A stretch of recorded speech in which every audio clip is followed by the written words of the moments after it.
for instant access.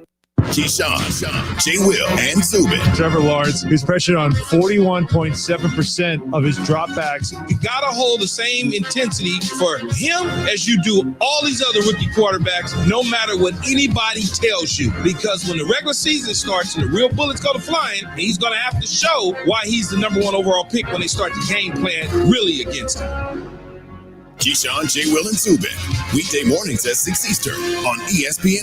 WYNG 1410 Dayton, Dayton's ESPN Radio. We're live. We're local. What are you going to miss? He struck him out. We're Dayton's ESPN radio station. Now, let's send it to the WYNG studios for Dayton's only local sports talk show. It's the Justin Kinner Show with Kev Nash, presented by Orion Sports Medicine.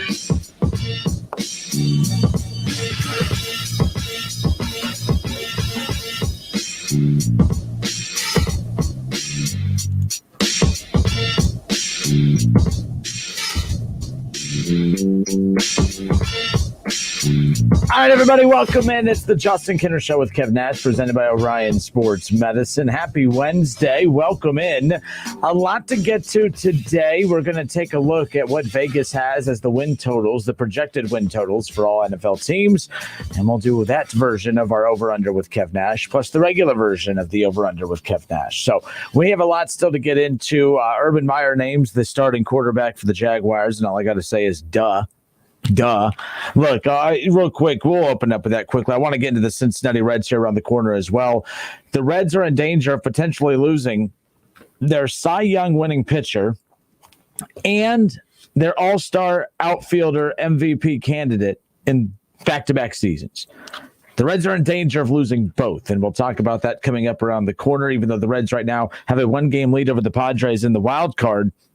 The Reds are playing for much more than just a berth in this year's MLB wildcard playoffs. So we'll get to that coming up around the corner. But, Kev, I wanted to open up with this. We talked a lot about Urban Meyer in the final hour of yesterday's show, and I found this interesting. Like, I know that you're all about Lawrence has to earn the quarterback job. Everyone has to earn the quarterback job. And my whole ordeal with that is, well, of course, technically, yes. I mean, yes, you have to earn it. But Trevor Lawrence wasn't drafted to be the backup. Trevor Lawrence wasn't drafted to sit behind Gardner Minshew or what's the name of the other quarterback? C.J. Beathard. I don't even know who C.J. Do you know who C.J. Beathard is? Yeah, he was with the Niners last year, yeah. He's not with them anymore, huh?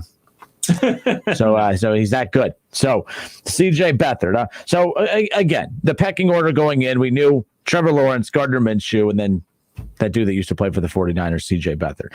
The reason I bring this up is because of the fact that, like, the whole smoke screen, the whole let's try to convince the crowd, the fans, everybody, that, like, this is why Urban Meyer, this was a waste of time. There was no need to do this whole, how he does his hand through his hair when he's stressed. I just don't know. I don't know who my starting quarterback's going to be. I have no clue who is going to be our we all knew. I knew. Kevin may not have known. Kevin needed to wait for Trevor Lawrence to prove it. But let me ask you, did Trevor Lawrence earn it? And I don't think he had to earn it. He was drafted. I mean, you were drafted to be the franchise quarterback. You were drafted to be the symbol of hope alongside Urban Meyer to kind of change the perception of Jaguars football. And the Jaguars have had some solid teams over the last 2 decades. I mean, they were never Super Bowl contenders, although they were a quarter away from getting to a Super Bowl just a few years ago. They had a lead over Tom Brady's New England Patriots. In fact, we laugh so much about, when we talk about the Pittsburgh Steelers and the Patriots, I hear so much about how, man, if it wasn't for the Patriots, the Steelers would have way more Super Bowl appearances. But they've only played one time in the last 10 years. And I was like, no, actually, technically, the Patriots have not been in the way of the Steelers. The Jaguars have been in the way of this. The Jaguars have lost to the Steelers have lost to the Jaguars twice in the playoffs. The Jaguars have been semi-interesting from time to time, but this is the most interesting that they have ever been in their existence in the National Football League. Urban Meyer makes them interesting. Trevor Lawrence makes them interesting. Trevor Lawrence was not drafted to go earn it. He was drafted to go lose it. He was drafted to go lose it, and here's why. Kevin, I'm not against your theory or mindset of, guys need to earn it, but I believe that some guys need to earn certain positions. You need to earn a backup spot. You need to earn, there's some positions that aren't as important as others, but sometimes the quarterback position, like at Ohio State with C.J. Stroud, I don't know why we were going on and on about, I wonder who's going to win the quarterback job. We've been hearing since last year that C.J. Stroud was going to be the backup, and I found that was going to be the starter, and here we are. That's why everyone's breaking news, Bucknuts, everybody, breaking news. C.J. Stroud named the starter for Ohio State. I mean, that's not breaking news. Well, breaking news would have been Jack Miller. Breaking news would have been Quinn Ewers. Breaking news would have been Kyle McCord. That's breaking news. Breaking news is something you weren't expecting. It's shocking. It's surprising. That ain't breaking news. That's, hey, I'm telling you what you already know. Breaking news. That ain't breaking news. The Jaguars today. Breaking news. I'm watching First Take. The screen starts blinking. Breaking news. Trevor Lawrence named the starter for the Jaguars. I'm like, that's what? Gardner Minshew being named the starter. That would be breaking news to me, not Trevor Lawrence being named. So I got to thinking. Urban Meyer said he needed to see a lot of Trevor Lawrence in that preseason game to be able to dictate whether or not, to dictate who the starter was. Well, Kev, here's Trevor Lawrence's numbers in both preseason games. Against the Cleveland Browns, he completed 6 of 9 passes for 71 yards against the Browns. Against the game 2 the other night, Trevor Lawrence completed 14 of 23 passes for 113 yards. No touchdowns, no picks, sacked 3 times, QBR under 50. Just okay. Now, I made fun of CJ Beathard on purpose because you want to know if we're really going to say that Trevor Lawrence earned the starting spot. I have to question how he earned the starting spot because Urban Meyer said he needs to see him in these couple preseason games before he makes a decision. So if those 2 performances right there, no touchdowns, no picks, sacked 3 times, only completed 20 of 32 passes for a combined total of 184 yards. If that's what earns you the starting spot, then CJ Beathard has to be sitting here saying, then what the hell am I even doing? CJ Beathard completed 22 of his 30 total passes for 223 yards. He had 3 touchdowns, no picks, and had a QBR of 120. So that's what I mean by stop giving us lip service. Stop with the whole, we need to see him earn it. I believe that more so in college, Kev. I will give you that. I do believe CJ Stroud had to go earn that starting spot. But in the NFL, I know college is business. Don't get me wrong. A lot of money on the line in college. But in the NFL, it's all business. You were not drafted number 1 overall to go sit behind Gardner Minshew, especially when Lawrence is a symbol of hope. If you're the symbol of hope and you're sitting behind Gardner Minshew, that whole aura of hope is just diminished greatly. So, Kev, that's why I wasn't to say you were wrong. It was more so to say, this is why I thought Urban Meyer was doing too much of the college, the college act of, man, he got to earn it. We got to go watch him.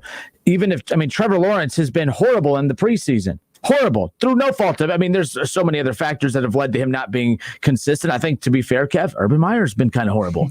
Let's be honest. Let's call it what it is. Urban Meyer's been kind of horrible too.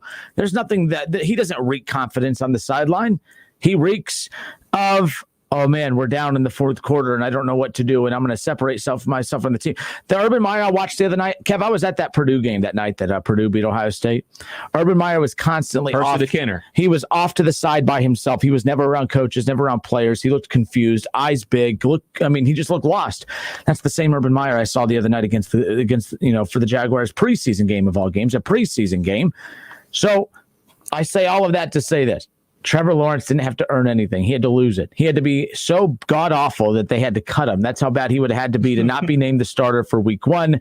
So Urban Meyer wasted everyone's time with this. Look at me. I'm going to run this like college. He's going to have to go out and earn it. He earned it the second his name was called with the number 1 overall draft pick. So there you go. So now Kev's mad at me because I'm very cocky and I'm being very arrogant here and I'm crapping all over his take because in Kinner's world, there's only one opinion that's suitable and that's his own. Kev, go ahead and waste my time with your opinion.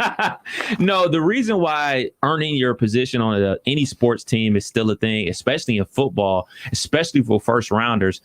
Back when the NFL did away with the rookies getting paid more than the veterans and everything like that, I want to say that Sam Bradford was like the last of those rookies, that rookie class to be making bank. So now that you have the rookie wage scale, there isn't that pressure to say like, oh man, we're paying this dude X amount of millions of dollars. We got to play him. The rookie has a rookie wage scale, so he's not breaking the bank. So there's no pressure monetarily wise to say like, all right, man, we got to put him in there. We paid him all this money. We got to put him in there. We can take a look at when Seattle paid the backup from Green Bay a ton of money. His name is escaping me right now. Flynn. Good call. And I'm saying that confidently because every time I talk about that same scenario, I always say the same thing as you. I don't know why I can't remember his name. It's taken 3 times for me to get it right. But yes, Flynn. Yeah, Flynn. Now you say his name. It's Walter's son. It's good one. No, but he was the quarterback at LSU. He was the backup with Green Bay. Came in there, had a cup of coffee, played some good football. Seattle opened up the checkbook. They also drafted Russell Wilson as a, all right, we'll draft him in the 3rd round. And then he came in there and blew his socks off. So, like, that's what I mean about earning it. They paid Flynn to be the starter, but you go into training camp and you go through practices, and if something wacky happens, to your point, like if just say Trevor Lawrence was a dud in practice, let's just say he was out here throwing ducks and just couldn't comprehend the playbook, he just wasn't that guy. Maybe he was being spoon-fed the offense at Clemson, and it was just all the playmakers around him, and he just turned out to be a complete nincompoop and just couldn't do anything. Language. Like, that would be telling. That would say, like, all right, man, we got to put this other guy in because he's obviously not ready for the bright lights. So that's what I mean by earn it. Like, I'm not a person that just believes like, oh man, it's your birthright to give you something. Like, I think in sports, a lot of the times we take the small things, the things behind the scenes. I think we take that for granted. I think we take it as well, of course that's going to happen. Well, sometimes those things don't happen. That's why there are necessary steps to get from point A to point B. Like when you're putting together something that have instructions in there that says, all right, step 1, step 2, step 3, step 4, step 5. If you go from 1 to 5 and then you put it together and it falls apart and you wonder why, well, you skip steps 2 through 5. So take the proper steps, take the baby steps. Baby steps aren't fun. Baby steps aren't exciting. Baby steps aren't headline news. Baby steps aren't fun to talk about, but those are necessary, especially when you're behind the scenes running an organization. NFL number 1 draft picks. I'm looking something up real quick because I don't disagree with anything you said, but also when you look at the fact that you talk about Flynn with the Packers, that was still they were desperate. They didn't know where their next quarterback was coming from. There was still a lot of uncertainty. It was kind of like a Hail Mary. In fact, Washington kind of got put in that position after that playoff game against the Patriots, against Tom Brady, the same thing. Remember that game? Like, it was all about the defense, but then was it Warneke? I can't remember his name. Heineke. So Heineke for the quarterback for Washington. Washington paid him a good chunk of change because they were like, well, was that a flash in the pan? Was that was he a one-hit wonder? Or was that who he is? Have we had our quarterback all along and we've just been, missing out? They paid him because they had to take a chance because they didn't have a quarterback, and Haskins is gone now, and now he's getting they literally had no quarterbacks on the roster after Alex Smith retired. They had no quarterbacks on the roster, so they had money to burn. Like, all right, give it to the dude that looks halfway decent. Good in a playoff game, and that's the bar that we set for how we judge quarterbacks. So they threw him a lot of money, but it was kind of one of those like, okay, we need to have somebody, and we can't let this kid go, and then he goes and becomes a Pro Bowl quarterback for another team, and then we have egg on our face while we're still looking for a QB. And that's kind of what happened there in Seattle. It's not like they knew they had something special whenever they had Russell Wilson. That was kind of something that sometimes when I don't care what anybody says, they every time you draft somebody, you convince yourself that he's special. Look at the Cincinnati Bengals with Jackson Carman, all the lip service they gave the fans. Man, I talked to Willie Anderson. Willie Anderson said he's great. Oh, what's Jackson Carman? And then Jackson Carman is who Jackson Carman is. A lot of times you talk yourself into these draft picks and you try to give the lip service to the fans to make them happy, and then they end up being who they are. And then other times, like you could say Seattle knew what they got with Russell Wilson. No, they didn't. They did not know that they were drafting the franchise's best quarterback of all time. Like, they didn't realize. I mean, they were hoping. Every draft pick is full of hope I hope Jackson Carman is the best offensive lineman in football when it's all said and done. And I'm not saying that can't happen. He could develop into that. But when you're drafted that high, it's like the fast forward button. You expect it right away. Mm-hmm. So to get back to the original point, every situation is different. Every situation is different. But when Trevor Lawrence was drafted number 1 overall, that's why it's different. The last quarterback that was not the starter on week 1 for a team, I guess, would have been Baker Mayfield. And they were wrong. I mean, that was Cleveland ended up being wrong. 2.5 games in, Baker Mayfield is in. All of a sudden, Cleveland looks like a different team. Baker Mayfield, that 2.5 weeks of Baker Mayfield sitting behind the quarterback, Tyrod Taylor. Baker Mayfield sitting 2.5 games behind Tyrod Taylor. That 2.5 weeks, I have a hard time believing that all of a sudden Baker just got it. Like, that would have been Baker in week 1 against a much tougher Steelers team that game ultimately ended up in a tie. Jared Goff, another one. Now that was a weird situation. That was a Fisher. Remember Fisher, the head coach of the Rams at the time? That was just mishandled. 8-8. Yeah. So that whole thing was a mess. But bottom line, when you're a quarterback and you're drafted number 1 overall, it's not like, other teams where you have better rosters where you can ease them in. The Bears are in that situation. The Bears roster, as bad as we think it is, it's nothing clear. It's not even close to being as bad as the Jaguars roster. So there you go. A lot of ranting there, but the bottom line is if Urban Meyers, when he says that Urban Meyers, I don't know why I'm doing that, putting the S at the end. It's like Joe Burrows. Joe drives me nuts when I hear people say Joe Burrows. They put the S at the end. My mom says Walmart's. Walmart's? Yeah. I'm going to go drives me crazy. Maybe she's hitting up more than one Walmart. Knowing her. Let her do her shopping. Don't be judging. So, see, when Urban said that it was, he needed to see him in the preseason games. He needed that performance to be the deciding factor. Well, I don't get how you could watch what Trevor Lawrence did in that second game. He had a QBR that was under 30. All right. And then you look at Beathard, who had a QBR of 131, 2 touchdowns, 121 yards, completed 9 of 14 passes. And then you sit there and say, yep, Trevor Lawrence, that's our starter. That's what I mean by that. And it's not a shot at Urban or Trevor Lawrence, but that's just how it works in the NFL, because it's really not up to the coach. It's usually up to that front office, and the front office usually gets that final say. That's why I said it's different than in college, where Gene Smith looks at Urban like, all right, I trust you. That doesn't happen in the NFL too many times. Bill Belichick has that luxury. I don't think there's many coaches that really get that final decision without some kind of point in the right direction from ownership. All right, it's the Scott Whetstone. He says, what happens to ESPN personalities who are consistently wrong? I don't know. They send us to Dayton. I don't even know what that means. Scott, what he says, where are all these talking heads that talk Justin Fields down before the draft? Are they the same idiots now that think he should start over Dalton? Look, bottom line is this. The Justin Fields thing, that every opinion based on these draft prospects comes from insiders or sources. And a lot of these guys like Dan Orlovsky, who went on, and I still defend Dan Orlovsky to this day. I don't think he did anything wrong. Dan Orlovsky didn't do anything different than what any other media guy does out there in these situations. He has his sources. His sources were feeding him information. The only difference is you didn't like the information that he was being fed, and then you guys started calling him names and all this stuff. If those same sources would have said, yeah, we really like Justin Fields, then it's fine. As long as fans get told what they want to be told, that's all that matters. If the Bengals fans that hate me, that say I'm the worst host ever, if I said your team was good, I would be the best host ever. Like, that's how it works. Like, you guys just get so angry at guys who tell you what you don't want to hear. We live in a society where you have to tell us what we want to hear. Otherwise, we're just going to be real angry and we're going to call you names and yada, yada. Bottom line is Justin Fields, that's a situation where he had to go out and earn it. Justin Fields was drafted later in the draft. He had Andy Dalton to go up against. It's a much different situation than what Trevor Lawrence is in Jacksonville. I do believe if Justin Fields is drafted number 1 overall to Jacksonville, same thing. He's the starter. He's not competing for it, even against Gardner Minshew. That's just kind of how I view that. I tell you what, we'll step away for a few moments. Let's see what else. Lamar Jackson. We got some stuff on Lamar Jackson coming up around the corner. He had some interesting things to say regarding his doubters. People say if the NFL figured him out, I'll tell you why they have not figured him out, and they'll never figure him out, and they've never figured out that style of quarterbacking as far as defending it yet. We'll talk about that coming up around the corner. Plus, Nick Castellanos, rumors circulating that he will not return to the Cincinnati Reds, or that he will not re-sign his contract. He's going to opt out at the end of this season. And Reds fans are panicking. Should we be panicking? The panic meter should be set at what? We'll get to that. Plus, Kevin Nash and I will do a little over-under. According to Vegas insiders, win totals for all NFL teams. We'll go down the list and give you our over-unders. And, of course, your participation is always welcome. 518-1410, 518-1410. We'll be back in just a moment. It's the Justin Kinner Show with Kev Nash on 1410 ESPN Radio.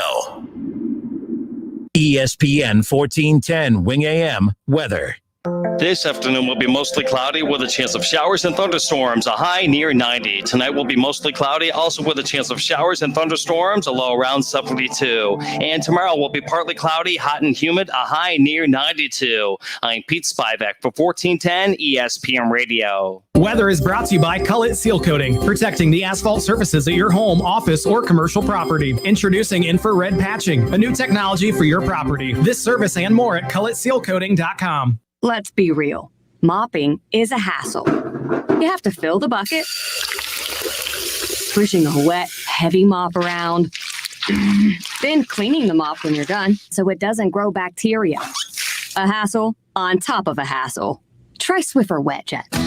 With Swiffer Wet Jet, you start with a fresh pad and cleaning solution every time. And when you're done, you just toss the pad. Swiffer Wet Jet, the faster, easier, cleaner way to clean your floors. Recently, Total Wireless helped Garrett Dvorak throw a virtual baby shower for his wife, Ellie. Just to see everyone's expressions, I don't have words for it. Because when you move to Total Wireless, you can get amazing devices on 5G. And with unlimited plans starting at $25 a month per line for 4 lines, you could save up to $80 per month. Total Wireless, you guys pulled through. Total Wireless, do amazing. 5G capable device and SIM required. Actual availability, coverage, and speed may vary. Savings claim made when compared to 4-line postpaid plans of the leading carrier for 2021. See terms and conditions at totalwireless.com. Hey, welcome to Everything Outdoors. Can I help you find anything? Hey, yeah. Can you point us to the camping gear? Sure, aisle 2. Snowboarding? Just bought a new Nissan Pathfinder. It's got intelligent 4x4, and we want to hit the backcountry. Aisle 18. And the boats? Are you sure you can do all this? Up to 6,000 pounds towing, we're good to go. Oh, where's the scuba gear? Return to rugged in the all-new 2022 Nissan Pathfinder. Available intelligent 4x4 cannot prevent collisions or provide enhanced traction in all conditions. Always monitor traffic and weather conditions. Towing capability varies by configuration. See Nissan Owner's Manual for proper use. Hi, John Glazer here for Glazer Soft Water. We've been making water great since 1988, and no matter what your water issues, we have solutions. Your city water can be clear, but still be hard and have the taste and odor of chlorine. Well water can look, smell, and taste terrible. Glazer Soft Water will fix your water and will even include a 7-year parts and labor warranty so you don't have to worry. Visit our website to learn more at glazersoftwater.com. Glazer Water really is better water. We call him Willy Wonka. He's a chocolate lab. His belly itched, and he would actually lay in the grass and scoot across it to scratch. And Sheba, his sister, she scratched at her ears real bad, and she shook her head so much, she wound up with cauliflower ears. DINOVITE.com. Dinovite is nutrition. When we first got the Dinovite, they cleaned the bowls up real good. Her ears, they're a whole lot better. Wonka, his belly, it's all really cleaned up. He flops over and lays on his back and just kicks his legs, and I call it his happy dance. They look good and even smell good in between baths. You should give your dogs Dinovite before something happens. And that's kind of like preventative maintenance. Dinovite for life. It makes them healthier and happier. You won't believe how happy your dog will be. And your dogs will love it just like mine do. DINOVITE.com.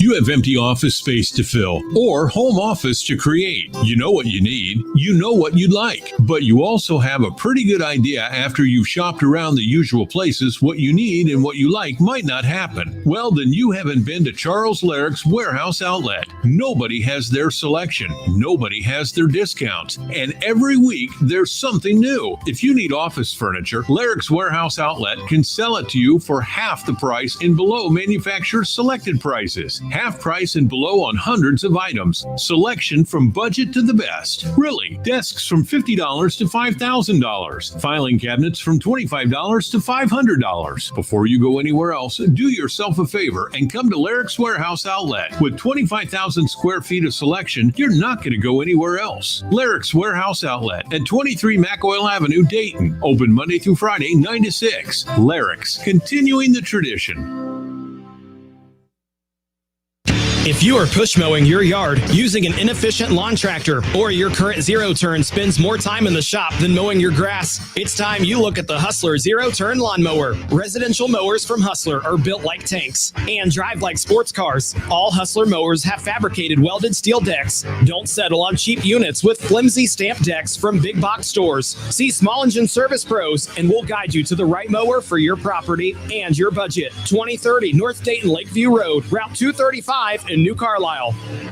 Ad paid for by CompleteCar.com. This is a special alert to all Americans who own a vehicle with less than 200,000 miles with an auto warranty about to expire or with no warranty coverage at all. Due to the COVID crisis, we are announcing a low-cost extended service plan that is now available to the public to save any driver out-of-pocket expenses on auto repairs. Call now to find out how you can pay nothing for auto repairs. Yes, you heard that correctly. Pay nothing for auto repairs. An open phone line has been established for all drivers to call for a free quick quote. Call 800-549-1980. $19.85 now. Drivers who are covered by this auto protection will not have to pay for a covered repair bill again. This auto coverage is at an all-time low, much lower than what dealerships are charging. Additionally, drivers who activate this auto coverage today will also receive free roadside assistance, free towing, and free rental car at no additional cost. Call for your free quick quote today. 800-549-1985. 800-549-1985. What do you have to lose? Again, 800-549-1985.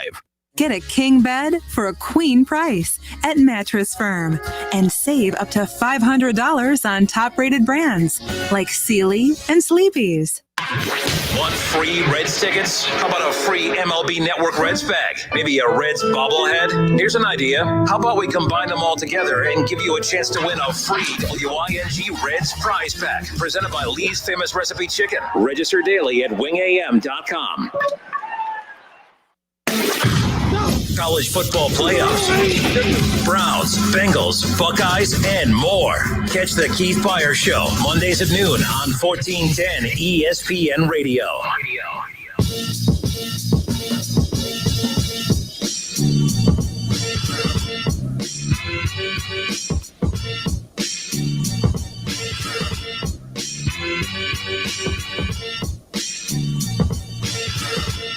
The Justin Kinner Show with Kev Nash is live on Facebook. Search the Justin Kinner Show on Facebook, and you can watch us live right now, as well as every weekday from 3 to 6 p.m., barring an afternoon Reds game, of course, which will be the case tomorrow. So we'll be off tomorrow due to the Reds playing in the afternoon, but there you go. So, and also on YouTube. Find us on YouTube, ESPN Dayton's YouTube channel. Real quick, give us some NFL music. Yeah. Give us some NFL music. We'll do a couple not breaking news, but a couple news updates from around the National Football League before we get to our over-unders. As a lot of quarterback situations are starting to kind of get figured out, Kev. And Teddy Bridgewater wins the Denver Broncos starting quarterback job over Drew Locke. So, look, the Denver Broncos have chosen Teddy Bridgewater as the winner in their starting quarterback competition over Drew Locke. Drew Locke over the last couple of years was kind of deemed to be the future starting quarterback for the Broncos, but obviously he hasn't been able to overcome some of those hurdles, and Teddy Bridgewater was brought in. You know, the Broncos quarterback situation has been kind of interesting because mainly there was rumors that if Aaron Rodgers did push his way successfully out of Green Bay, that the Broncos were one of the more, interesting landing spots for him that made a lot of sense. So it's no Aaron Rodgers, no Drew Locke, but Teddy Bridgewater, who has proven he can win a lot of games in the National Football League. He's proven he can play at a high level. It'll be interesting to see if Teddy Bridgewater can just get some consistent snaps and stay healthy. I'm curious what he can do, because we saw a glimpse of that years ago in Minnesota, and he never was able to kind of get his groove back. It's not only the groove, it's the opportunity. Right. Injuries have been an issue. I see Scott messaging again saying Bridgewater is a 500 quarterback. I mean, right now it's just, regardless of what's happened in the past, injuries have been the story of his career more so than the record. He's played on some bad teams at the times. I think Denver, not a great team, good defense, solid weapons on offense. I think Teddy Bridgewater, if he stays healthy, might surprise some people in Denver. Yeah, I'm with you 100%. The things that he was able to do in Minnesota, like he was turning a quarter in Minnesota until, he had that crazy injury with his leg and everything like that. Then, he goes down to New Orleans and everything like that. When Drew Brees got hurt, he filled in, went undefeated. Then he signed that big contract with the Panthers, and then they moved on from him because they wanted a younger quarterback. So they made the trade for Sam Darnold, and now he's in Denver. So he's a solid quarterback. I don't think he's anything to be like, oh man, he's top 10 or anything like that, but he can win you games. Like, he's a competent starting quarterback in the NFL. I guess I would put him on the same level as a Kirk Cousins. He's a competent starting quarterback in the NFL. I'm not the biggest Kirk Cousins fan in the world, just simply because, I guess I should be praising him for the way that he, him and his agent fleeced the system and worked the game. You don't like him. I think he's better than you make him out to be. I think he's better than Bridgewater. Look, I don't think that those wide receivers are Thielen and them. They can't be dominant. Let's say if someone are throwing the ball, right? He just doesn't show up on big stages. Like, he's like kind of, I put him in that James Harden category a little bit, where he just always seems to come up short. Great stats. Yeah. And I'm not comparing him to Peyton Manning, not even close, but Peyton Manning had a lot of these similar traits where he was a dominant regular season quarterback and then disappeared come playoff time. It's kind of what Cousins does in Minnesota at times. But again, he's a poor man's Peyton Manning. But it's a very similar thing. I didn't mean to interrupt you, but Bridgewater is a safer quarterback. I think he doesn't turn it over as much. He's a safer quarterback. I like the arm strength though of Cousins better. Yes, absolutely. But if you could take the strengths of Bridgewater and put them with the strengths of Cousins, that's a top 5 quarterback right there. But both are missing something. They're both. If you could put Teddy Bridgewater's brain in Kirk Cousins, I agree with that. You will have a Super Bowl contending team. Or if you could put the athleticism of Kirk Cousins in Teddy Bridgewater, you would be on your way. Yep. Definitely, because the decisions that Teddy Bridgewater makes, he's a smart quarterback. But Kirk Cousins is just, he has a nice arm. He's athletic as well. So all those things that Teddy Bridgewater doesn't have, Kirk Cousins has, and the things that Teddy Bridgewater has, Kirk Cousins doesn't have. So if you could combine those dudes, you would be a real good quarterback. Los Angeles Rams, they made news earlier this morning. I mean, it was pretty early in the day for this news to come out. I mean, this is proof that Bill Belichick does not sleep. And this is a very interesting trade to get done. Think about this. This was done at 8:30 this morning. That's 5:30 LA time. So Bill Belichick doesn't sleep. Everyone in that Rams organization doesn't sleep, but the Rams acquire running back Sonny Michel from New England. And again, keep in mind, Cam Akers, that season-ending injury, that was one of the first big injuries to come from camp, and that was a devastating blow to the Rams, who they feel if Matthew Stafford is who they believe he is, that this is a Super Bowl caliber team, and Cam Akers, being out for the year definitely kind of punched them in the gut a bit.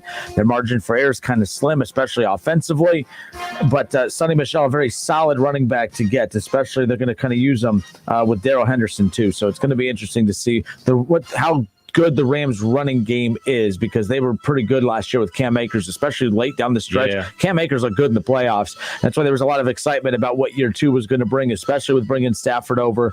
Now we'll see what Sonny Michel can do. The Patriots they spit these running backs out left and right. Like they just rinse cycle and off they go. We'll see. Yeah, the thing about everything that happened with the Rams with Cam Akers, he was going to be the main back. He was going to get his 20 carries a game, but Henderson was going to get his 10 to 15 carries a game. So that dual running back situation, they didn't have that. And then Henderson got a little banged up. So all right, hold on, man. Like if we're going to be down our number 1 guy and now our number 2 guy is going to be limited, we got to get somebody else here, because we're not going to be able to run that zone stretch play. We're not going to be able to bootleg off of that, because the linebackers aren't going to respect that zone stretch play on the run game, because we don't have a guy that can pop a good run. So they had to do something. And the Rams are always willing to make a deal. They're making deals with their players, signing them to hefty contracts left and right. I always said they're playing with the salary cap off on Madden, because they got so many guys with big contracts. They got Jalen Ramsey with a huge contract. They got Robert Woods on a big contract. Obviously, Stafford's still on the big contract. You look at Aaron Donald on a big contract. Cooper Kupp's on a big contract. Like, I don't know where they're getting all this money from. I guess it's simply because they don't value draft picks like everybody else does. So they're looking at it totally different from everybody else. They're trying to win a Super Bowl, so they're trying to fix that running game now. I think people overreact to them not having draft picks until 2031 or whatever it is. Here's why. Look at what Jacksonville just did. Jacksonville ended up with draft picks on draft picks on draft picks. And how? They moved on from guys. In fact, the Rams benefited from, the Rams gave up some of their draft picks to be able to get some of that talent that Jacksonville had. My point, if you look at all the contracts and all the talent that the Rams have, the second that the Rams feel like this, I feel like this year, if it doesn't work out with Stafford or they feel like they're just kind of stuck in a rut, they will unload those guys. They'll get those draft picks back, and then they'll start over and they'll do it all over again. I think that, I think it's kind of smart to these guys to use some of the draft picks as draft capital instead of getting guys to develop. Go get guys that could play now, fill gaps with veterans who could play now. There's just a lot of, not a lot of teams have mastered that. The Rams are making it look easy, and I think it makes a lot of sense. In baseball where you can't trade, that's what you see in baseball a lot, where you trade those prospects to get players who are ready to play now, and that's pretty much how the Yankees dominate. Mm-hmm. The Yankees, a lot of times, they'll develop their talent in the system, and then half those guys never make it up to the main roster, because as soon as they become a top 10 prospect in Major League Baseball, they spit them out. They go get talent that can play right now, and that's why the Yankees are consistently always at the top year in and year out. Plus, they do spend a ton of money. the Rams are kind of doing the same thing a little bit. So I don't worry that they don't have draft picks for a while, because the second that this team starts to slow down and they feel like, okay, we're stuck, we're not going anywhere, they'll unload those guys, they'll trade them, they'll get draft picks back, and then they'll start the process all over again. That's why I just don't overreact to that whole. Yeah, it's more than one way to go about this. There isn't one set way. If there was one set way, then everybody would do it that way. And another thing about it is, I wanted to ask everybody that's a Rams fan. I'm sure there's tons of Rams fans in Dayton, Ohio. But what's the window for the Rams? 2 years. Might just be one. The reason I say just one is because, again, quarterback. You moved on from Goff. Goff got you to a Super Bowl. You brought in Matthew Stafford. If Stafford ends up looking like a bum, and it looks like they wasted a lot of capital to get him, and now they don't have anything left, and it's like, man, we're just kind of running in place. There's no need to continue wasting the clock that is ticking on a lot of these veterans, contracts and value. Every day, the value of these players goes down. Every season, the value of these players drops because they're 1 year older.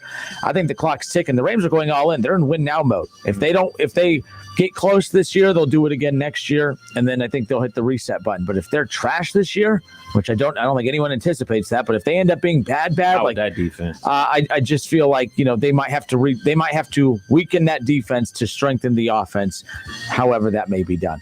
They have good receivers. They don't have great receivers. That's why I was very thrown off. They haven't had great receivers. That's the whole thing is so strange to me about how McVay was just totally changing the landscape of the NFL. Like you would act like they had the Chiefs roster and that they were just changing it was never a great roster. It was a fluid offense. It was solid, but it was never off the charts. And that showed up in the Super Bowl when they played a real defense in the Patriots years ago.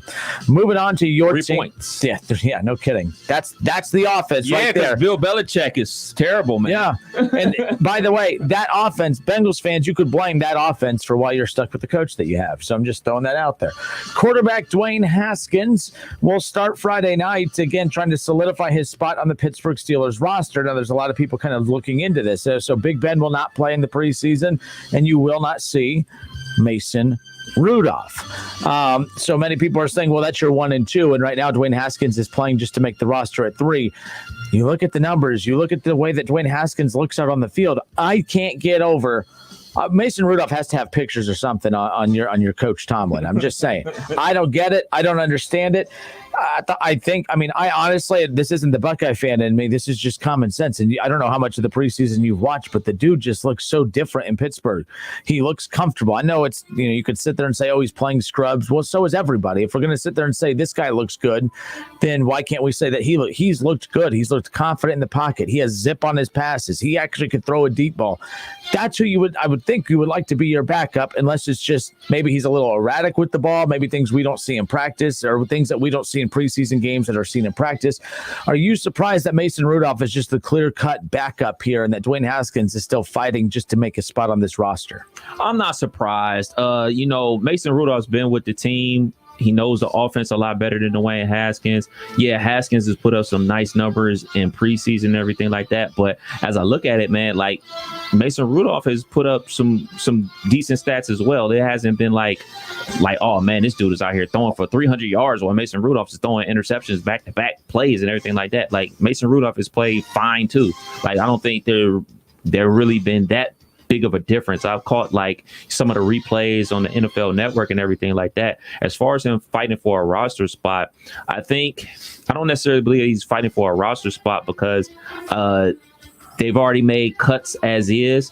I think that they know that like they want to have Dwayne Haskins and Mason Rudolph fight it out next year for the starting spot, possibly if Ben retires and everything like that, because I don't think that you do everything that you did to try to get him back on track to just let him walk to somebody else. For lack of a better team out there, just let him walk to New Orleans or something like that and get him with Sean Payton and then boom, oh man, he's a great quarterback all of a sudden. Well, he got fixed with the Steelers and now another team is reaping the benefits and everything like that. I don't think that they did all that to let him walk. I really think they want to have him and Mason Rudolph truly fight it out next camp for the starting spot everything really hinges on big. I like to hear that as a Browns fan, just so you know. I'm totally fine with that. One thing for sure about Dwayne Haskins is something that I've noticed when he was at Ohio State, and he still does, and he was doing it with the Washington football team, and he does it right now with the Pittsburgh Steelers.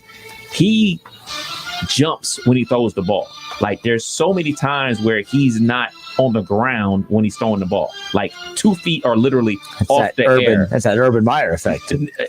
No, that's not, because no other quarterback has done that outside of like the little Tebow jump pass thing. Like, no, there's like, he'll roll out and like just be on the dead sprint and jump and throw the ball. Like, dude, set your feet and throw the ball. Like, I don't know, like that's like some type of bad habit he developed over the years and he just can't break. But somebody needs to break him of that habit. Like, a quarterback, just throw the ball. Like, you don't have to jump.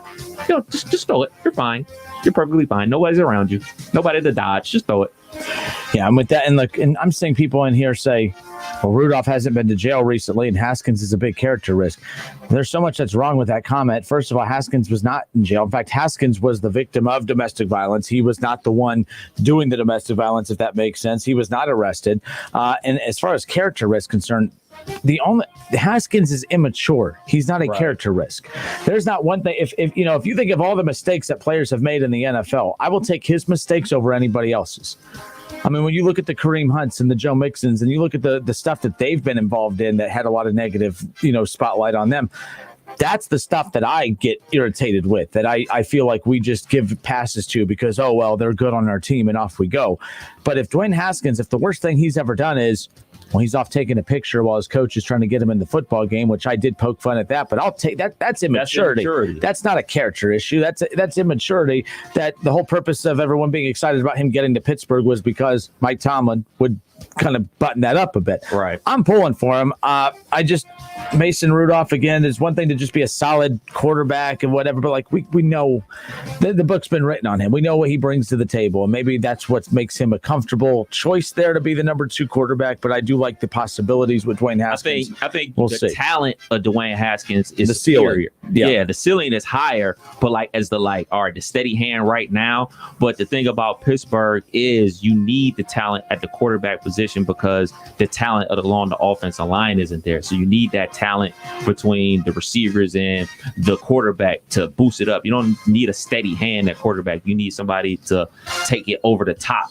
And the thing about his immaturity and everything like that, I would love everybody that's like ragging on him about him, like you said, being the victim in that whole domestic violence situation. I would love to hear a lot of stories about people when they were 24 years old. I want to hear how buttoned up they were at 24 years old. I want to hear about all the great career advice they did at 24 years old. I would love to hear about how everybody had their whole lives figured out at 24 years old. He's 24 years old. He's going to make a ton of mistakes going forward.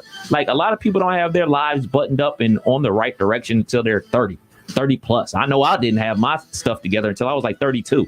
So like the whole he's immature. No stuff. He's 24 years old. And like you said, him being a victim and people joking about that's not a I didn't joke.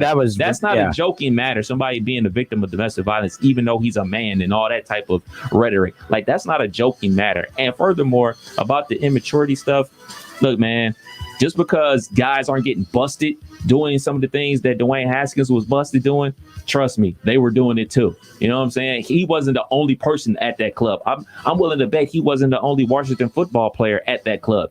He just was the one that got busted because he's a quarterback.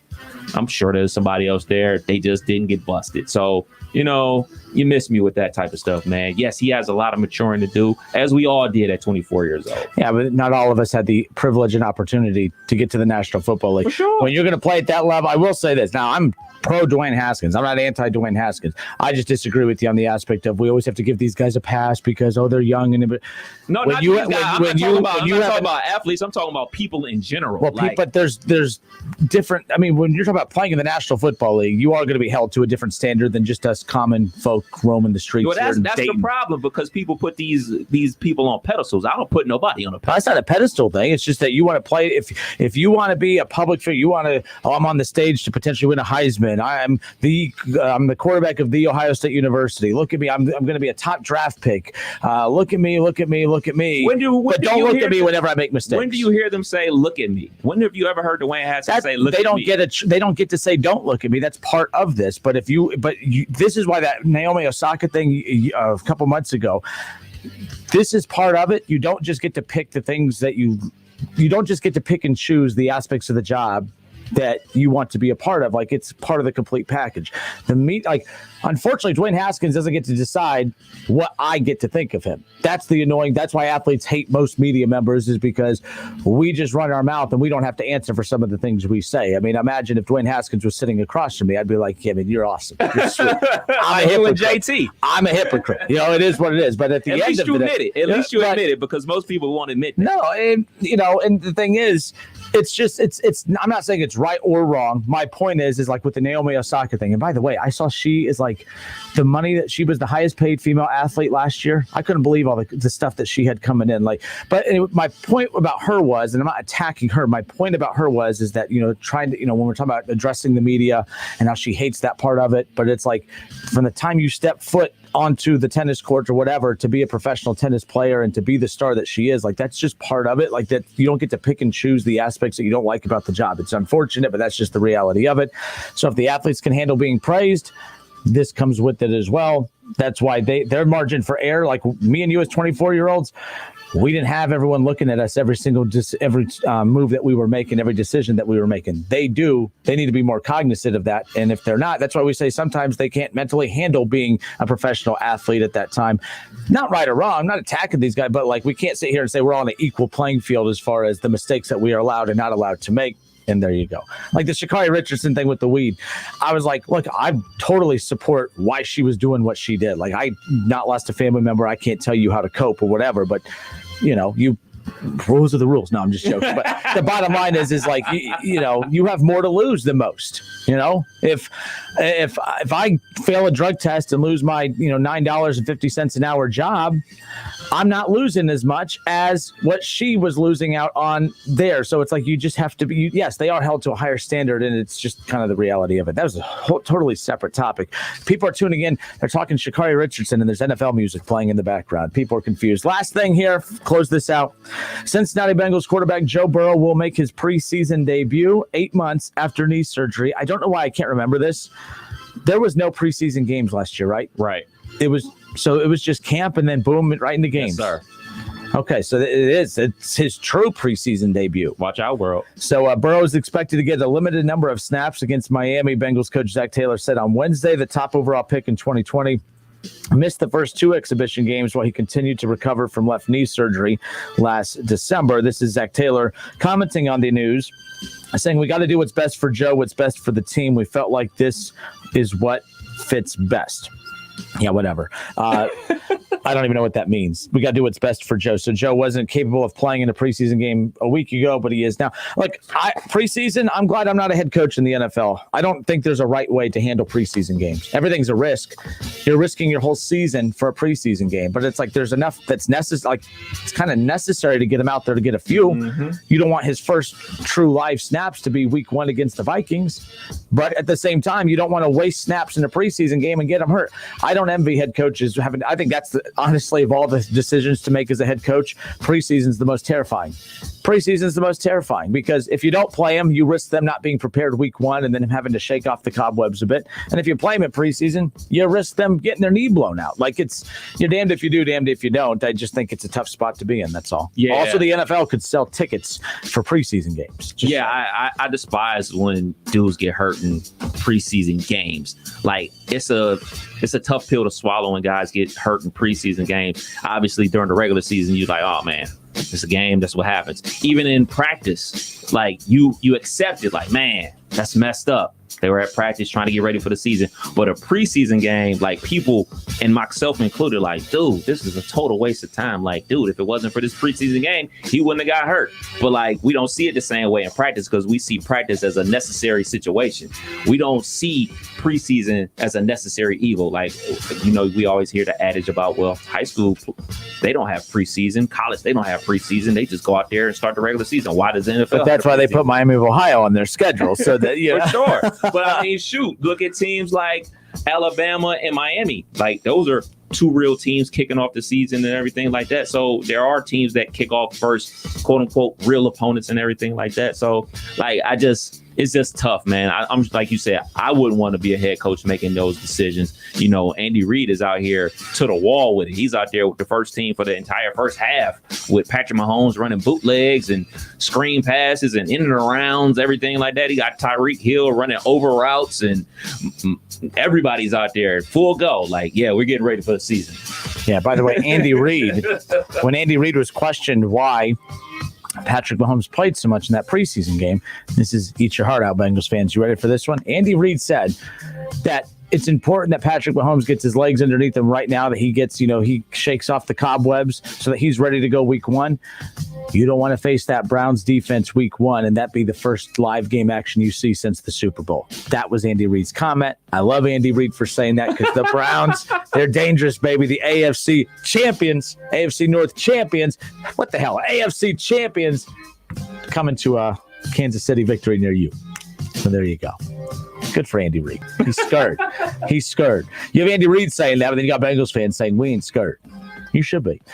Speaking of the Bengals, David Shaw, he's now a reporter.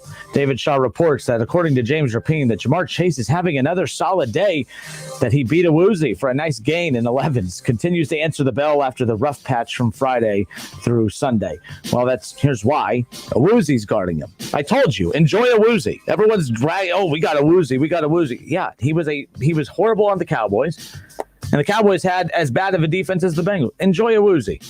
So there you go. We'll be back. Don't go anywhere. The Justin Kinner Show with Kev Nash. I just lost some of my Bengals listeners on that comment. I was doing so good. We'll be right back. Don't go anywhere. It's the Justin Kinner Show with Kev Nash, presented by Orion Sports Medicine. O'Reilly. It's O Rewards Member Appreciation Month at O'Reilly Auto Parts, where you can earn double, triple, even up to 5 times O Rewards points on select purchases. Get bonus points on more than 200 items throughout the store, like wiper blades, fuel system cleaners, motor oil, and more. Stop by O'Reilly Auto Parts today or visit O'ReillyAuto.com. O'Reilly Auto Parts. Reds fans, get vaccinated, stay safe, and save on Reds tickets. Show your COVID-19 vaccination card at the Great American Ballpark box office for $10 view level tickets. This offer is valid for all Monday through Thursday regular season home games. Remember to show your COVID-19 vaccination card at the ballpark ticket windows for $10 view level tickets. For details, visit reds.com/vaccine. Ready to check home ownership off your bucket list, but worried you can't afford it? The Ohio Housing Finance Agency is here to help. We offer down payment assistance and discounted interest rates to recent Ohio college grads, teachers, nurses, veterans, and more. Not a first-time home buyer? We've got a program for you too. Find out if you qualify at myohiohome.org. That's myohiohome.org. Home ownership, ready when you are. Sponsored by the Ohio Housing Finance Agency, aired by the OAB and this station. Save today on your next project with 11% off everything now at Menards. Nobody has more pretty paintbrushes, rollers, and accessories than Menards. With more than 150 products in stock. Start your next project today and get 11% off all Purdy painting accessories. Get 11% off everything right now at Menards. Good through Saturday, August 28th. Savings are mail-in rebate. Some exclusions apply. See store for details. Save big money at Menards.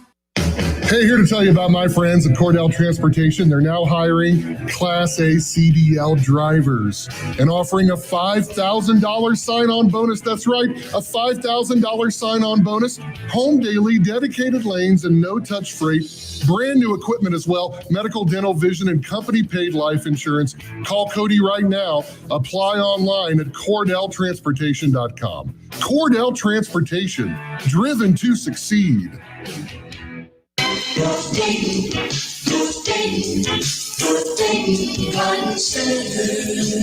Hi, folks, it's me again, and I'm cooking in the sun just like you are. But you know, you can still plant those trees and shrubs right now, and with proper watering, still gain a full summer's growth. We keep our garden center fully stocked all summer long with thousands of good, healthy trees, shrubs, evergreens, perennials, and annuals, because we know that some folks just can't get it all done in the spring. Also, this time of the year, there are lots of bargains all over our 6-acre nursery and greenhouses. We have potted rose bushes as low as $8.95, flats of annuals starting at $8.95, and hanging baskets starting at $6.95. We still have a great selection of Rose of Sharon, boxwoods, hydrangeas, and barberry, and lots of ponds, pottery, and statuary. So come on out to 1309 Brand Pike, and remember, we're open 7 days.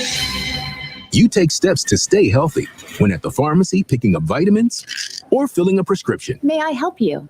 Take another healthy step right now and ask the pharmacist how Prevnar 13 can help protect you from pneumococcal pneumonia, a potentially serious bacterial lung disease. If you're 65 or older, a trip to the pharmacy is a lot more pleasant than a trip to the hospital because of pneumococcal pneumonia. Help protect yourself with the Prevnar 13 pneumococcal 13 valent conjugate vaccine, diphtheria CRM 197 protein. Prevnar 13 is approved for adults to help prevent infections from 13 strains of the bacteria that cause pneumococcal pneumonia. Prevnar 13 does not protect against all strains of the disease. Stop by the pharmacy today and ask about Prevnar 13. Learn more at Prevnar13.com. Don't get Prevnar 13 if you have had a severe allergic reaction to the vaccine or its ingredients. Adults with a weakened immune system may have a lower response to the vaccine. The most commonly reported side effect was pain at the injection site. For additional common side effects and full prescribing information, please call 1-866-694-9300 or visit Prevnar13.com.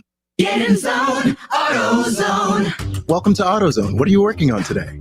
So you've got an oil change coming up? We can help you get started. Right now, you can get 5 quarts of Castrol GTX and an STP oil filter, plus an STP air filter or cabin air filter for just $34.99. And you can get it all fast, your way. Just order online with our free same-day store pickup or next-day delivery. Get in zone, AutoZone. Start your job today at AutoZone.com. Restrictions apply. 5G is here, but the big carriers want you to sign a pricey long-term contract to get in on the action. Well, no more, because Straight Talk Wireless has rolled out 5G coverage nationwide, with plans starting at just $35 a month with no contract. And get a Samsung Galaxy A32 5G for only $299, all on America's best networks. 5G coverage, 5G phones, less money. Straight Talk Wireless, no contract, no compromise. 5G capable device required, actual availability, coverage, and speed may vary. Hi, this is Eddie Sorrell, Service Manager, Germain Honda of Beaver Creek. When you need service, we're here Tuesday, Wednesday, and Thursdays from 6 to 8 and Saturdays from 7 to 5. We proudly offer a state-of-the-art facility with factory-trained technicians, clean waiting room, and service department. Loaner cars are available during service and free alignment checks with any service. Be sure to stop in and ask for our $39.95 oil change special. Germain Honda of Beaver Creek, State Route 35, east of 675, between Xenia and Beaver Creek.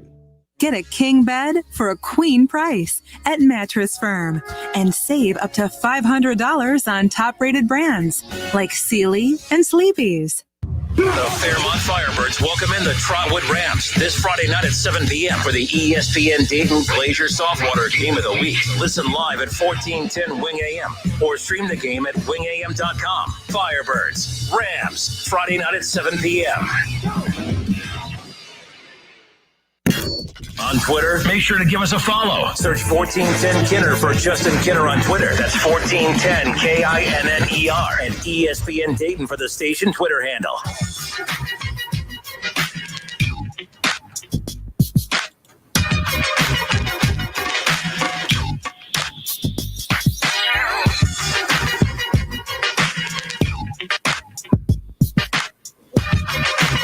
All right, welcome in. Justin Kinner, Kev Nash with you here. So interesting, as the timeline for the baseball playoffs, Major League Baseball playoffs kind of coming out. Game 7 of the World Series is scheduled for November 3rd. The November Classic. Exactly. So if the World Series gets to Game 7, it'll be the day after my 32nd freaking birthday as Kinner turns old. Trying to think I remember another World Series that was in November. Was it I think it was the Yankees, because I think like Jeter got Mr. November because Reggie Jackson was Mr. October or something like that. Let me Google that. The Google machine. Let's put it to work. But it says look, and it's not this won't be the first World Series that would technically reach November. But this is an article from back in 2015. That Game 5 back in 2015 was. It was in Derek Jeter November becomes as well. Mr. November with a walk-off home run in the World Series. So it was 2001. It was Game 5, November 1st. Another night, another late 2-run lead for the Diamondbacks, which meant another chance for Kim to try to close things out. Again, there's Jorge Posada and some others had some big hits. But in 2001, Game 5 was on November 1st, and Game 6 was on November 3rd, and Game 7 was on November 4th. So this wouldn't even be the latest into November that a World Series has gone into. So interestingly enough, there you go. All right, it's the Justin Kinner Show with Kev Nash. Sorry about that. That wasn't 2015. The article came out in 2015, so that's what I cited there. All right, hour number 1 in the books. Hour number 2 coming up. Nick Castellanos, rumors are that he will opt out of his contract with the Cincinnati Reds at the end of the year. He's had a fantastic run in Cincinnati. He was a solid free agent pickup for the Reds 2 years ago. If you remember the very first game that he had with the Cincinnati Reds, remember the fallout he had with David Bell? Remember David Bell took him out of a game because he was worried about his defensive ability, and he went off on David Bell in the dugout, which I loved. And then after the game, he had stayed at Great American Ballpark taking pop flies in the outfield for what seemed forever. I mean, he stayed a good hour after the game just taking pop fly after pop fly. It was pretty cool to see a guy like that. He's a solid player. To just take it that personal and to stay out there and say, fine, you say I have that I'm a liability defensively, I'm going to work on it. His career's taken off in Cincinnati, and I've always said, how much stock do athletes put into that? Did his career take off in Cincinnati the way Joe Burrow? Sorry. When you look at Trevor Bauer, his career didn't take off in Cincinnati, but he had statistically one of the best seasons in the history of baseball in Cincinnati. Was it because he was in Cincinnati, or was it just because he just felt good? Is Nick Castellanos having the success because he's in Cincinnati, or is it just because he's at the age now where everything's coming together? I think you have to ask yourself, does Cincinnati play a role in your success, and do players risk losing it all by moving on? We'll get to that coming up, plus NFL over-unders. We got all that coming up. Don't go anywhere. Plus more reports from Buckeye Camp. Don't go anywhere. Listen, stream, watch. It's the Justin Kinner Show with Kev Nash, right here on Dayton's ESPN Radio, 1410 Wing AM. 5G is here, but the big carriers want you to sign a pricey long-term contract to get in on the action. Well, no more, because Straight Talk Wireless has rolled out 5G coverage nationwide, with plans starting at just $35 a month with no contract. And get a Samsung Galaxy A32 5G for only $299, all on America's best networks. 5G coverage, 5G phones, less money. Straight Talk Wireless, no contract, no compromise. 5G capable device required, actual availability, coverage, and speed may vary. Goodyear believes in the power of moving forward. No matter if it's on the track, the court, or the field, movement makes us want to be more. It pushes us to go further, to show the world what we can do.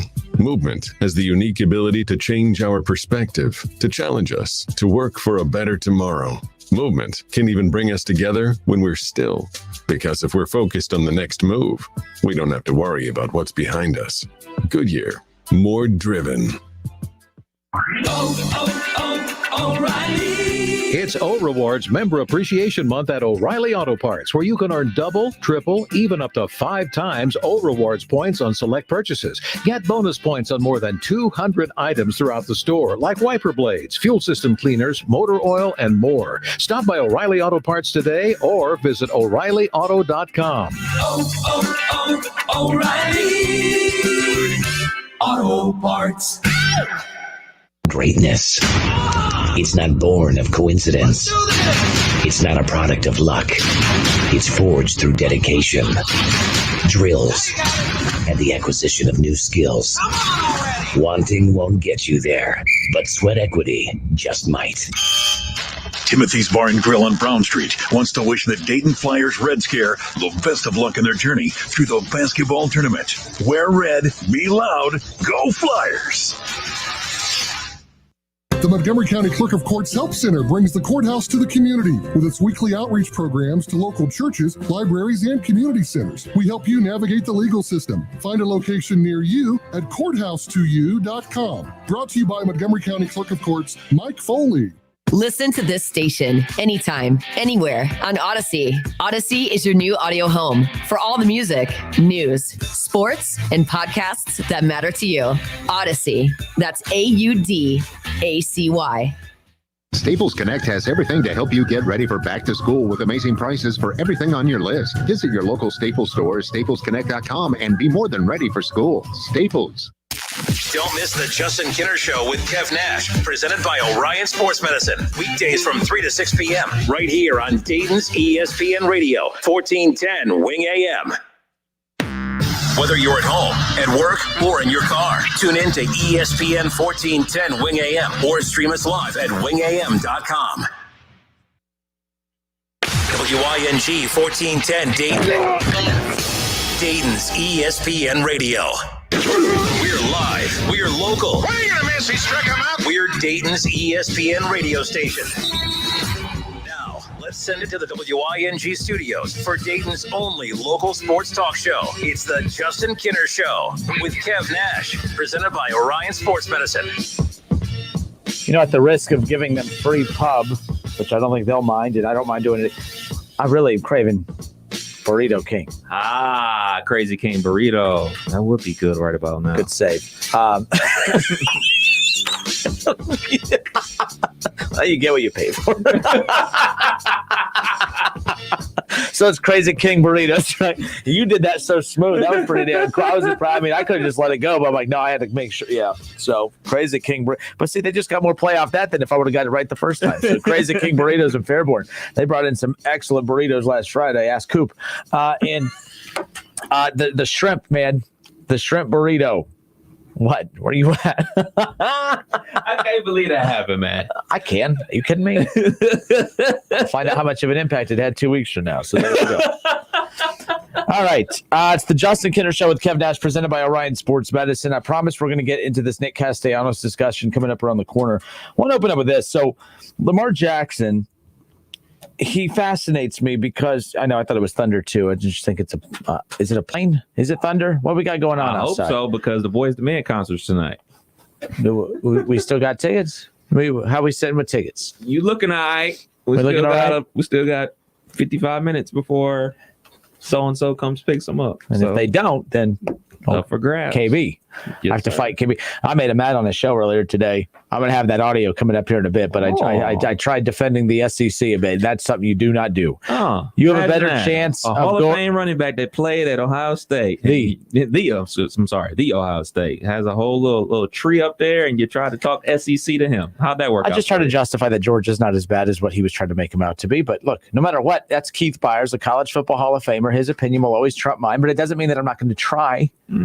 But then when I saw him, he does this thing where he clicks his jaw. I could tell whenever he's getting like impatient because he his jaw moves. I don't even think he knows he does it. When I saw that, I backed down. I was like, you know what? You're right. The SEC's trash. I don't even know what I was saying. I need him in the studio with us. Yeah, you don't have that clicking jaw. Plus, we have this little screen between us, so you can't dive across. I'm just saying. But all right, Lamar Jackson.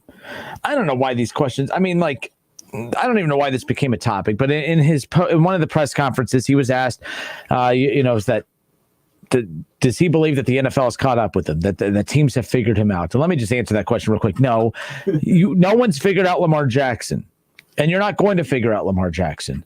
But there's a difference between. Okay, there's a difference between, and Shaw says Georgia isn't as good as everyone thinks they are. Time will tell. Shaw, you've always been wrong. You're wrong now. Just go be wrong. I'll get to you in a second. I got to focus on Lamar. They put 2 espresso shots in this, and I could definitely tell the difference. You requested? I requested. I just wanted to see what it would do because 1 is interesting, 2 was better. So Lamar Jackson, there's 2 different distinctions here between has the league figured him out and can the league stop him? Both are true. The league has not figured him out, but the league can stop him, or he could stop himself. His flaws stop him. I don't think teams can figure him out. This goes back to, and look, this isn't comparing a black quarterback to a black quarterback, but you can compare the strengths of both Michael Vick and Lamar Jackson being that they're the two most dynamic playmaking quarterbacks with their legs. And it's not a race conversation. It's just the reality of it. Like, those two are the two most dominant running quarterbacks that I've ever seen in my lifetime. Doesn't mean that there's not other good running quarterbacks, but those are the two most dominant running quarterbacks that I've seen in my lifetime. But both had similar conversations surround them that, well, they could just run. They're athletic. They could just run. They are athletic. They can run. They run really fast. Teams can't catch up with them.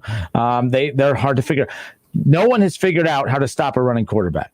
No one has figured it out. You can't stop them. There's not a defense out there that can stop the playmaking ability of Lamar Jackson with his legs, or Michael Vick back in his prime, and hell, even Josh Allen is one of the best running quarterbacks in the NFL as well. Mm-hmm. That's what's most fascinating about this. Like, there's never going to be a time that the league figures out how to stop running quarterbacks. That's why they're so dynamic.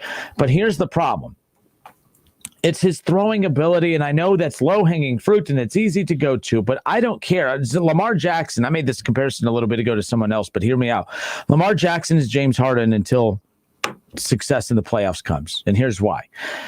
His regular season stats are through the roof. Like, it's actually amazing the fact that he's 1,000-yard rusher. Like, the fact that he has thrown for over 1,000, or that he has rushed for over 1,000 yards. He's you know what I mean? Like, he's a walking quarterback / running back. Like, it's unbelievable what he brings to the table. But that never seems to open up come playoff time. He puts up a ton of stats. He struggles throwing the ball. Now, it's funny, though, because he throws touchdowns, but he doesn't throw for a lot of yards. He doesn't average a lot of passing yards. Now, you could say, well, he doesn't need to because he runs. And I'm like, well, that's kind of reckless coaching. You're just hanging him out to dry. But you have to hang him out. It's not reckless coaching, because I'm sure that Harbaugh would love to call more plays that would set him up to make plays with his arm. And whether it's his inability to throw consistently or not having a consistent, wide receiving core that's worth taking the time to throw to, that's what we're still trying to figure out. The only thing I'm trying to figure out with Lamar Jackson is who is he? Because I know what he could do with his legs. I know that he's capable with his arm at times, but are the struggles of the Ravens offensively in the games that count, are those more so him or more so the lack of weapons at wide receiver? And that's what we're still trying to figure out. But Lamar Jackson's getting a pass, no pun intended, that most quarterbacks don't. We don't question if a quarterback struggles. We don't question, like when Tom Brady struggled that last year in New England, we didn't sit there and say, well, to be fair, he doesn't have anyone to throw to. No, it's, oh, he's old.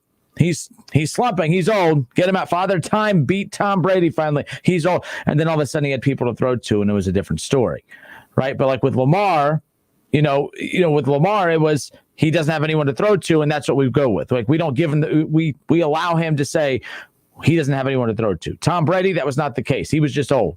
And when quarterbacks struggle, when they don't have good wide receivers, we don't sit there and say, well, they need better receivers, even though that's common sense. We just sit there and say they can't throw. Lamar Jackson now has wide receivers. Now they're all on the injured list right now, or whatever the hell's going on, the COVID list, whatever's going on. Who knows? But he is the James Harden of the NFL, where his regular season stats are through the roof, but come playoff time, it's when things get a little bit interesting. I started looking at his playoff numbers. 3 of the 4 games that he's played in playoff-wise, he has not been able to throw for more than 200 yards. In his last 2 playoff games, I mean, hell, he went 1-1 in the playoffs this past year, but he didn't throw a touchdown in either game. And it's one of those things where, and he said, by the way, he does not think that the NFL has figured him out. I don't believe that they figured out how to stop him making plays with his legs, but there's nothing to figure out when it comes to his arm. Even if you give him weapons and you give him wide receivers and all of a sudden he could throw the ball again, it's not like he's a dynamic passer. And maybe that will come. But again, we're always doing this, well, it'll come with him. But with other quarterbacks, it's either you have it or you don't. Trevor Lawrence this year, you either have it or you don't. Joe Burrow last year, it was either you have it or you don't. And that's what it is. I think we want Lamar to work so bad. I'm a Browns fan. I don't. You're a Steelers fan. You shouldn't want it either. But he is the most electrifying player in the NFL. I think there's no other player in the NFL that I enjoy watching more than Lamar Jackson, except for 2 Sundays throughout the season. But bottom line is, no, I don't think that the league has figured him out. I don't think that they are going to figure him out. But at the same time, I don't think he is as dangerous a quarterback as everyone makes him out to be, because until he proves that he can make plays with his arms in the playoffs, I don't care what he does in the regular season. It's James Harden. James Harden puts up some sick numbers in the NBA in the regular season. James Harden has at times put up good numbers in the playoffs, but it's all results based. Can you win a championship? You've won an MVP. James Harden has, so has Lamar Jackson.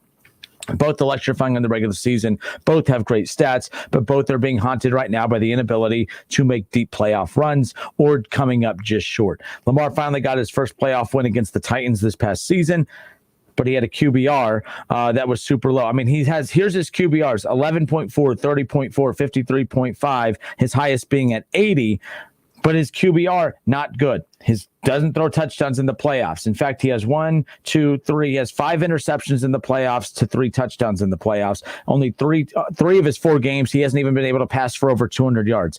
At some point, I don't care about what he could do with his legs because it's like the Baker Mayfield conversation. Oh, he can't run is the argument I get into with Josh Allen lovers. Oh, well, Josh Allen's a better runner. Super. Baker has Kareem Hunt and he has Nick Chubb. He doesn't need to run. I don't want him to run. What can he do with his arm? I'll take Baker's arm over Lamar's arm, at least as of right now. We'll see what happens this season. Hopefully his receivers and Bateman and those guys could be healthy. I want Lamar to work because I think Lamar could be the most electrifying quarterback ever if he could stay healthy. But you could say that about a pocket passer, so I'm not even going to say it. The thing about Lamar and this whole stopping them thing, like people can draw up what they want on the chalkboard and say, all right, this is what we're going to do to stop them. But you have the personnel. You have to have the personnel to have the ability to stop him. The only team that has stopped him like in with his arm and his legs is the Pittsburgh Steelers, and the Pittsburgh Steelers are built to stop him. Cleveland did it like 2 years with Freddie Kitchens. It was on accident. Lamar had an off day. James Harden has an off shooting night every once in a while. It was an off day. Freddie Kitchens doesn't get any responsibility. He doesn't get any credit for beating Lamar Jackson. So that, and then the guy that basically nobody can beat is the team that they go up against in the playoffs is Patrick Mahomes and the Kansas City Chiefs, where they score points, but Kansas City just scores 40 on that outstanding defense. And so the other thing about Lamar for me is, like, I think sometimes, and that's why I'm not like a big stat guy, I don't really look at stats like that and say like, oh, this stat is the reason why he's good. And I understand why people use stats to justify, their point of view, and it has backup. But like when I bring up like certain stats, like I could say like, oh man, he's only lost 2 games in the month of December. Like last year, they won 5 straight games just to make the playoffs. Or the year he won the MVP, they won 12 straight games. And he saved Harbaugh's job. Yeah, he saved his rookie year. So like that's why I don't play the stat game, because for every stat that you say that he's no good, I can bring a stat that says, well, what about this? So like it's a merry-go-round. So there's a never-ending circle when you play the stat game. I just watch the game and I see the impact that he has on the game. And I see that, like you said, Harbaugh was about to be an analyst on TV. He was about to be calling in to the show to tell us about the matchups that's happening this week in the NFL. That's where he was headed. Or he was going to be headed up to Michigan to hang out with his brother. That's where he was headed until he put Lamar in the starting quarterback position. And to his credit, I'll give him a lot of credit, like they tailored the offense to what Lamar was able to do, especially as a rookie. They were running a ton as a rookie, and then they opened it up a little bit more his second year where he won the MVP and everything like that. And, last year was just a wonky year for every team out there, especially them. They had a ton of COVID issues with their team, and who knows what's going to happen this year with the wide receivers, but that's just part of the game with injuries. But for me, I see winning. And the playoff thing is going to become a thing. And I think that we make it a thing so much earlier in guys' careers now because of the salary cap and the paying players and everything like that, because he's going to be due a contract and everything like that. But before we get to the playoffs, you have to win those regular season games. This isn't the NBA where 16 teams make the playoffs. Like, you have to be a good football team to even make the playoffs. Like, you have to, the AFC North, there were 3 teams out of the AFC North that made the playoffs. You look at a team that didn't make the playoffs last year that won 10 games in the Dolphins. Like, you have to win football games. So the fact that they won 5 straight games, the back half in December to make the playoffs, that's winning games when it matters too. Because if you lose one of those games, you're not in the playoffs. So like, I just don't see it the same way a lot of other people do. I see him making plays with his arm, and I see the ability for him to grow. And I know like people want to rush this process for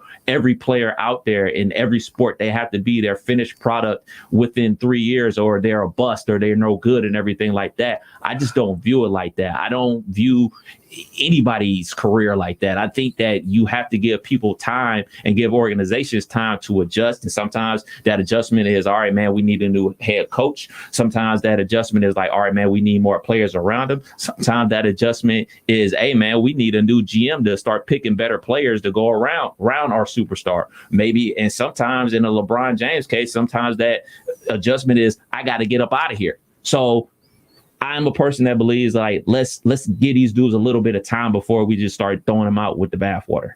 Well, the problem is how much more time does he need? He's won an MVP. In fact, he's won 33 games. Like the problem is it's not like a situation where you have a quarterback that's playing on a bad team and you're waiting for the weapons to be around you. This is a team that his rookie year, they went 10-6, but he was a part of, I think he was part of 7 of those wins. All right. They went 14-2 the next year with them. They went 11-5 this past year, winning the division all those years, making the playoffs all those years. And at the end of the day, that he's already on good rosters. And when you say that, he needs time to develop, the thing is that time doesn't exist. Your rookie contract is your time to get it together. And if you don't get it together by the end of that, or you answer the questions by the end of that, that dictates his future. I'm not saying that Lamar is not a good quarterback by any means, but he's not a good passing quarterback. And I know you don't want to look at the stats, but the stats don't lie. And on top of that, at the end of the day, I don't care about the regular season wins. We don't care about the regular season wins for NBA players. We care about what they do. About the regular season, because without the regular season, especially this isn't the NBA. Without the regular season, you don't make the playoffs.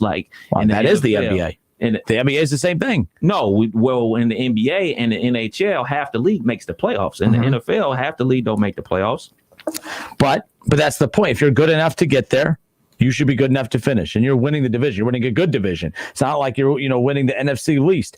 This is a good division that he's winning. If you're good enough to win MVPs, you're good enough to get all the praise in the regular season. You need to be good enough to cap it off in the postseason. And that's something that he is just not doing. So he's there in championship or bust. What's that? They're in championship or bust? He's a victim. Honestly, he's a victim of his own success, Kev.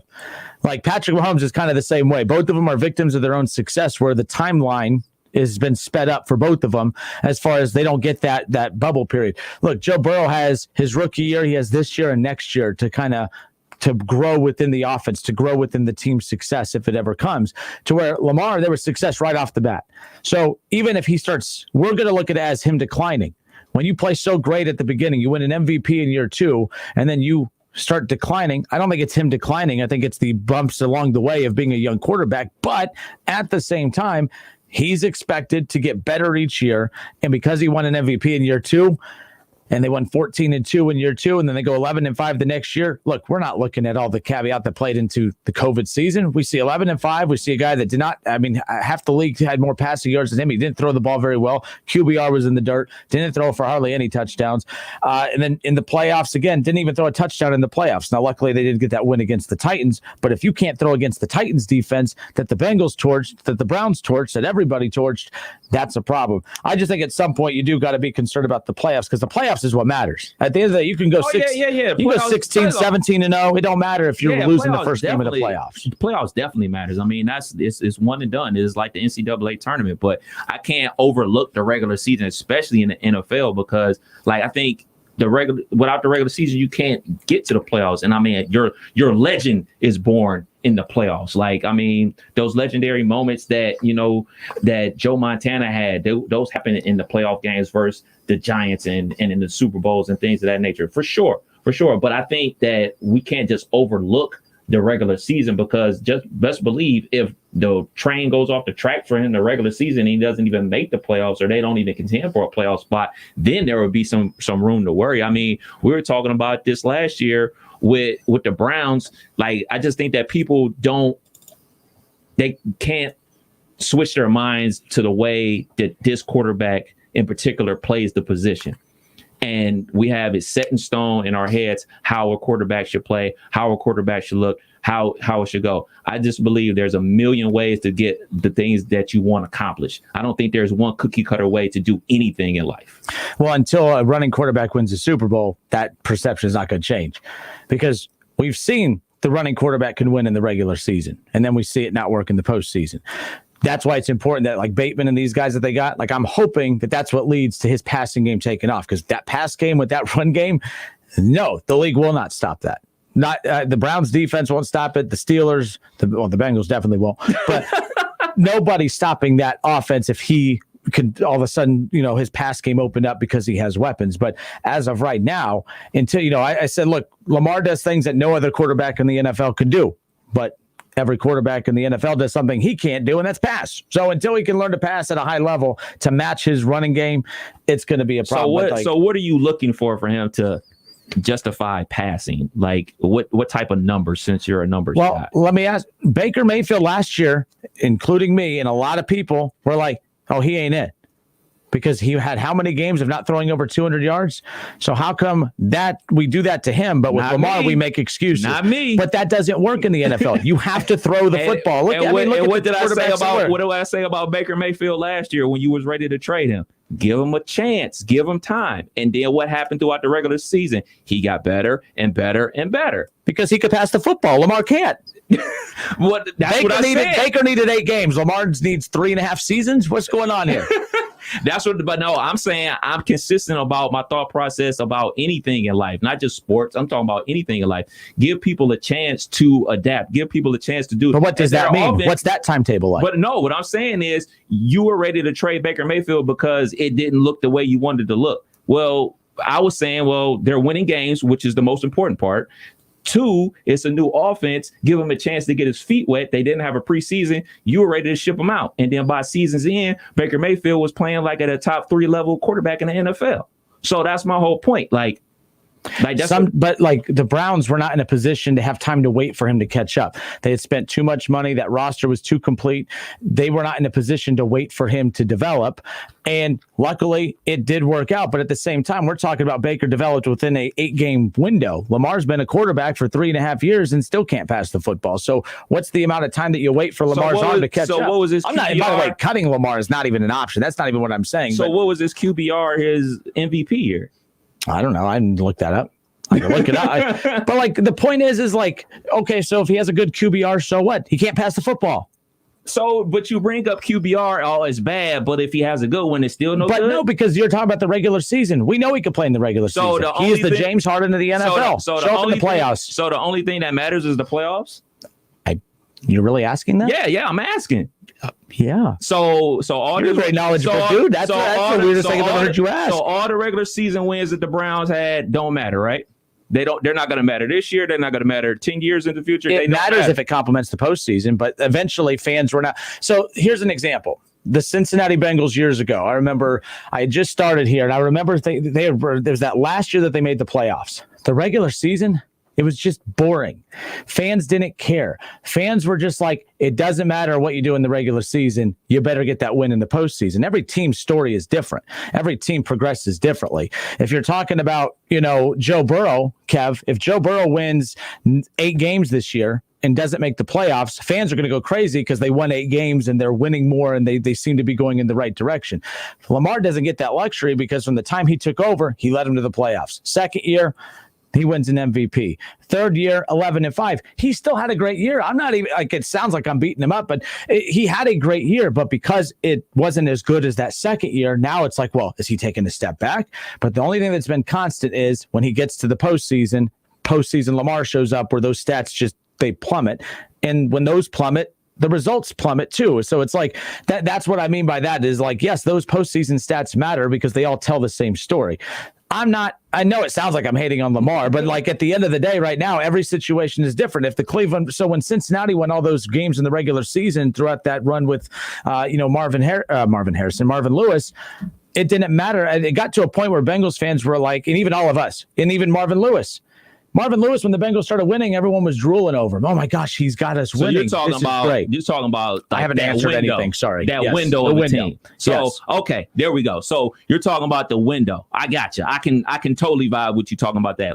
All right, you do have a team has a window. So Lamar Jackson, he's a quarterback of the Ravens. So this window that they're in, their current window, because he's going to be their quarterback.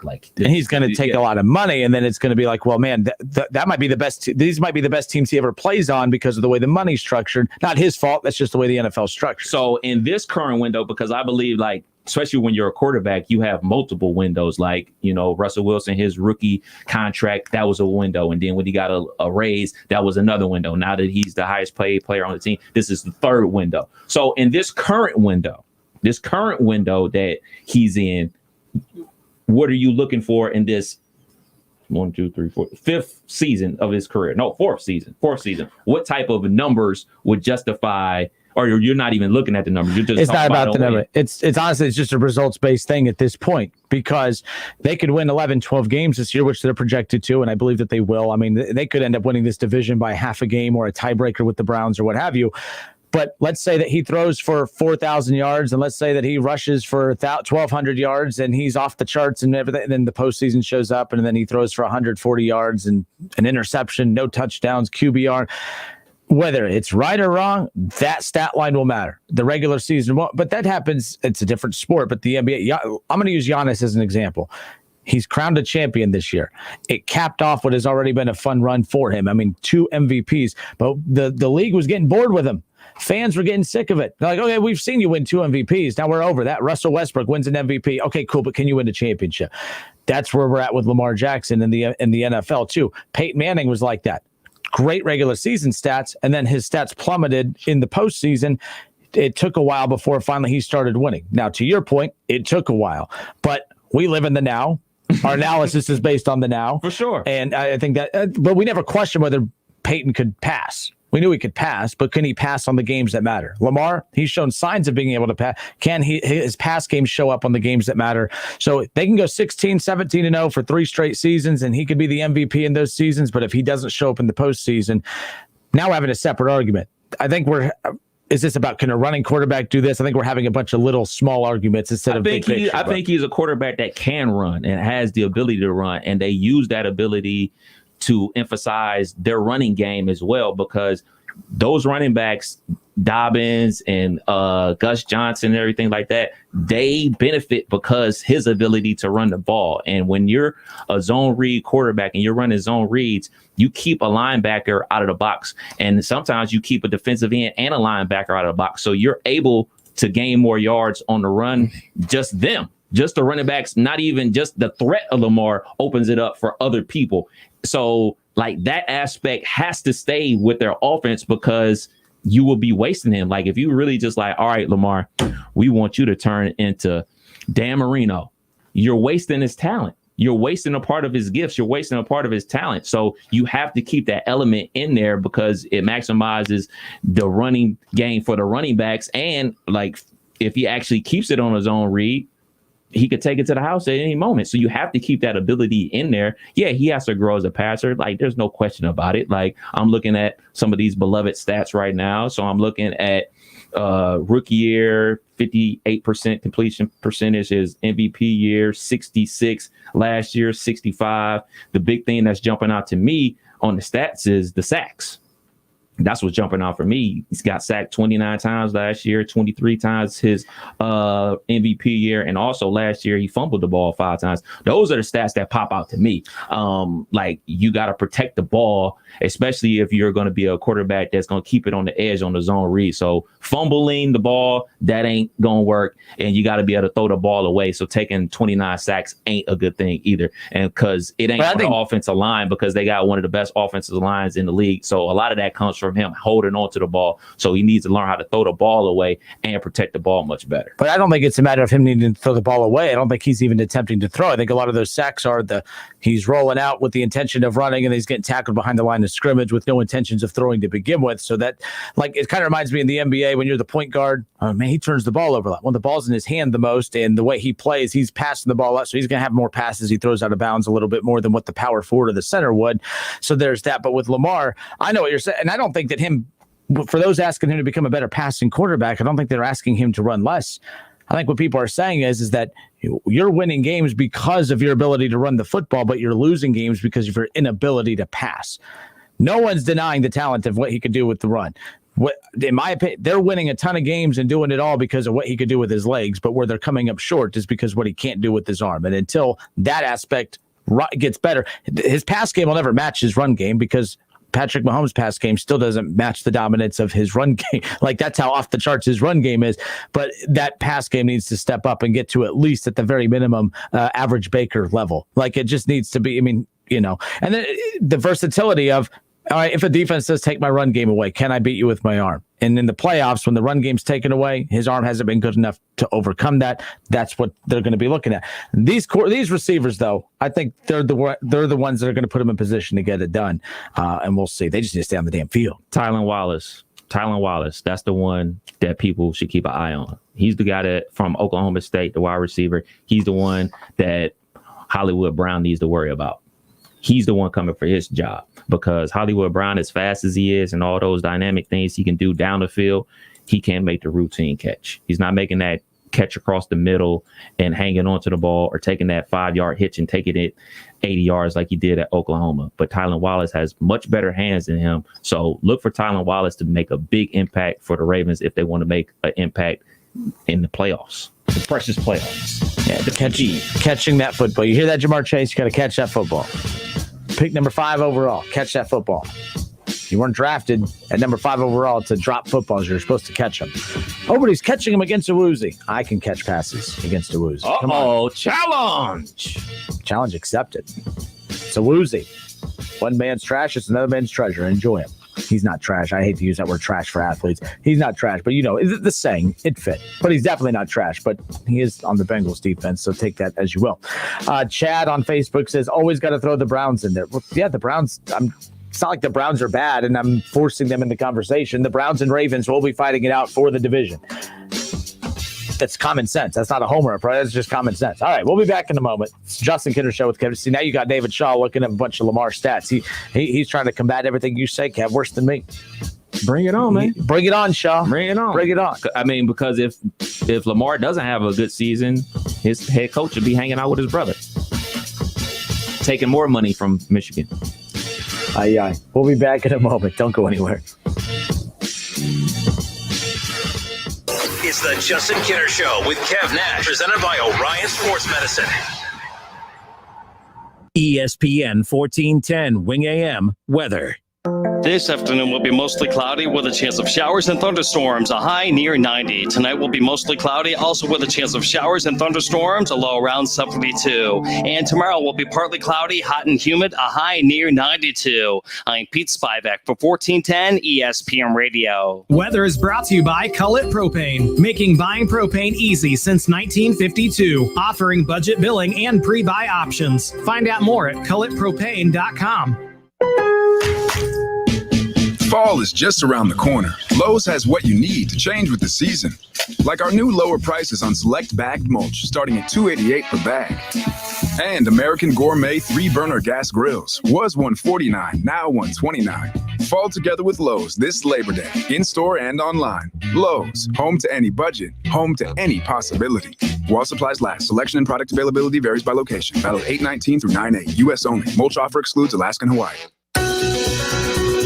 Have you ever thought about having a podiatric physician examine your feet? Doctors of Podiatric Medicine are physicians. They set broken bones, perform wound care, treat corns, calluses, remove bunions, and can even perform total ankle replacements. Our physicians complete 3-year residencies in hospitals and train to manage your total foot and ankle health. Athletes with arch problems or tendon issues frequently seek out care from our physicians. Common health issues that podiatric physicians treat include ingrown or fungal nails, as well as warts and skin problems like athlete's foot. If you have ulcers or blisters, you should have that checked, and have your footwear checked too. Diabetics are especially prone to foot issues when they have neuropathy. Foot exams are easy and can prevent many foot problems. If you can't walk, work, or enjoy sports activities without pain, what are you waiting for? Visit associationsadvanceohio.com to find a podiatric physician who is a member of the Ohio Foot and Ankle Medical Association to help you, so you know that you are being treated by the very best.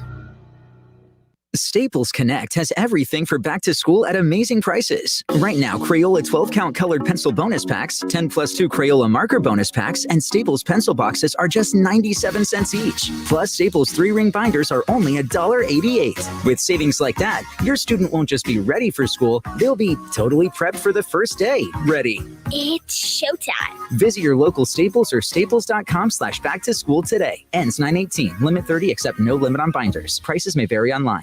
I struggled with symptoms like frequent gas and stomach pain for years. I was bloated all the time with daily diarrhea. At first, I thought it was what I was eating. I kept thinking it was stomach issues. So I did my research and talked to my doctor, and we finally uncovered the truth. It was actually EPI. Exocrine pancreatic insufficiency, or EPI, is a condition where your pancreas is unable to help break down your food. It can lead to symptoms like diarrhea, gas, bloating, stomach pain, unexplained weight loss, and oily stools. And EPI symptoms can be confused with those of other common digestive conditions like irritable bowel syndrome, Crohn's, and celiac disease. So getting to the right diagnosis meant being more open with my doctor about the severity of my symptoms and how often they were happening. But there's good news. EPI is manageable, so don't wait any longer. Use the symptom checker at identifyepi.com and schedule a visit or call with your doctor to ask, could I have EPI? Sponsored by AbbVie. This Labor Day, put an end to junk sleep. Right now at Mattress Firm, save up to $500 on our top-rated brands when you get a king bed for the price of a queen or a queen for a twin. Plus, get a free adjustable base when you spend $699 on Sealy. Or shop Tempur-Pedic and save up to $700 on adjustable mattress sets. With our highly trained sleep experts and our low price guarantee, you can rest assured you'll get the best bed at the best price. Unjunk your sleep, only at Mattress Firm. Offer valid with qualifying purchase. Restrictions apply. Valid at participating locations only. For offer details, visit mattressfirm.com/sale. With no fees or minimums on checking and savings accounts, banking with Capital One is like the easiest decision in the history of decisions. Kind of like choosing Charles Barkley in a pickup game. We'll take Barkley. Ha! First pick. Sorry, kids. Yep, even easier than that. And with our top-rated app, you can bank anytime, anywhere, making Capital One an even easier decision. Okay, here's the plan. Pass me the ball every time. This is banking reimagined. What's in your wallet? New consumer accounts only. Approval required. Terms apply. Capital One NA, member FDIC.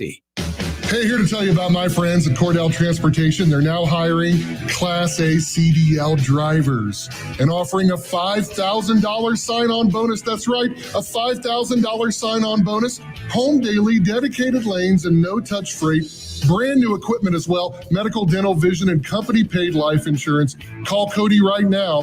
Apply online at CordellTransportation.com. Cordell Transportation, driven to succeed. Ad paid for by CompleteCar.com. This is a special alert to all Americans who own a vehicle with less than 200,000 miles with an auto warranty about to expire or with no warranty coverage at all. Due to the COVID crisis, we are announcing a low-cost extended service plan that is now available to the public to save any driver out-of-pocket expenses on auto repairs. Call now to find out how you can pay nothing for auto repairs. Yes, you heard that correctly. Pay nothing for auto repairs. An open phone line has been established for all drivers to call for a free quick quote. Call 800-549-1985 now. Drivers who are covered by this auto protection will not have to pay for a covered repair bill again. This auto coverage is at an all-time low, much lower than what dealerships are charging. Additionally, drivers who activate this auto coverage today will also receive free roadside assistance, free towing, and free rental car at no additional cost. Call for your free quick quote today. 800-549-1985. 800-549-1985. What do you have to lose? Again, 800-549-1985. Staples Connect has everything to help you get ready for back to school with amazing prices for everything on your list. Visit your local Staples store, staplesconnect.com, and be more than ready for school. Staples. Don't miss the ESPN Dayton Glacier Softwater High School Football Game of the Week every Friday night, right here on Dayton's ESPN Radio, 1410 Wing AM. College Football Hall of Famer Keith Byers and Justin Kinner will have the call all season long. Check out wingam.com for the complete schedule and to stream the games live. All sports, all the time. This is 1410 ESPN Radio.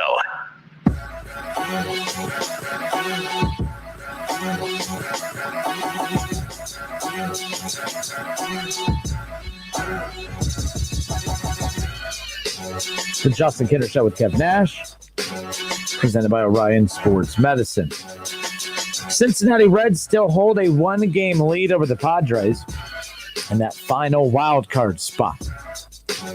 Luckily for the Reds, the Padres go down last night. The Cincinnati Reds had that game in the bag last night. They should have beat NL Central leading Milwaukee, and they lose 7-4. They lose 7-4, and you know it was everyone's just going to say, "Oh, Kinner, you just blame him for everything. You blame, you end up blaming David Bell for everything. But the bottom line is this. So Tyler Mahle gets taken out. They bring in Michael Lorenzen. Michael Lorenzen gives up 4 runs on 3 hits. I mean, the bleeding just didn't stop. I mean, David Bell just sat there and watched it. He'll have a starting pitcher in a 1-1 or 0-0 ball game that walks one batter and he panics and takes him out. He watches Michael Lorenzen give up 4 runs and just sits there, and then brings in Givens. Givens, pitches 1 inning. I have no understanding whatsoever. I mean, can you explain this to me? You go from Tyler Mahle to Michael Lorenzen to Givens to Antone to Sessa to Garrett. Why do you need that many pitchers in a ball game? Oh, well, we don't, to win, and we don't want to give up a lot. You gave up 7. In fact, you gave up 7 runs in the first 6 innings of the ball game. I just don't get it. I don't understand it. I have no clue why. Like Michael Lorenzen, he was due to have a bad outing. He's been so damn dominant since coming back. I don't blame David Bell for going to Michael Lorenzen. Tyler Mahle struggled in his last couple of outings, but absolutely ridiculous that, you go to Givens and then you go to Anto. So why in a loss, you're down 7-4. Why are you using that many pitchers? 1, 2, 3, 4, 5, 6, 5 bullpen arms in one game. Why? What is the purpose of that? Go to 1 or 2 guys, let them get extended innings just to get you out of that ball game so you have fresh arms moving forward. But losing that kind of game right there, that's another one of those games that you circle along with that cut with a few of those Cubs games, the Royals game. There's about 4 or 5 games that I've circled that the Reds had in the bag, and David Bell's decision-making cost them games.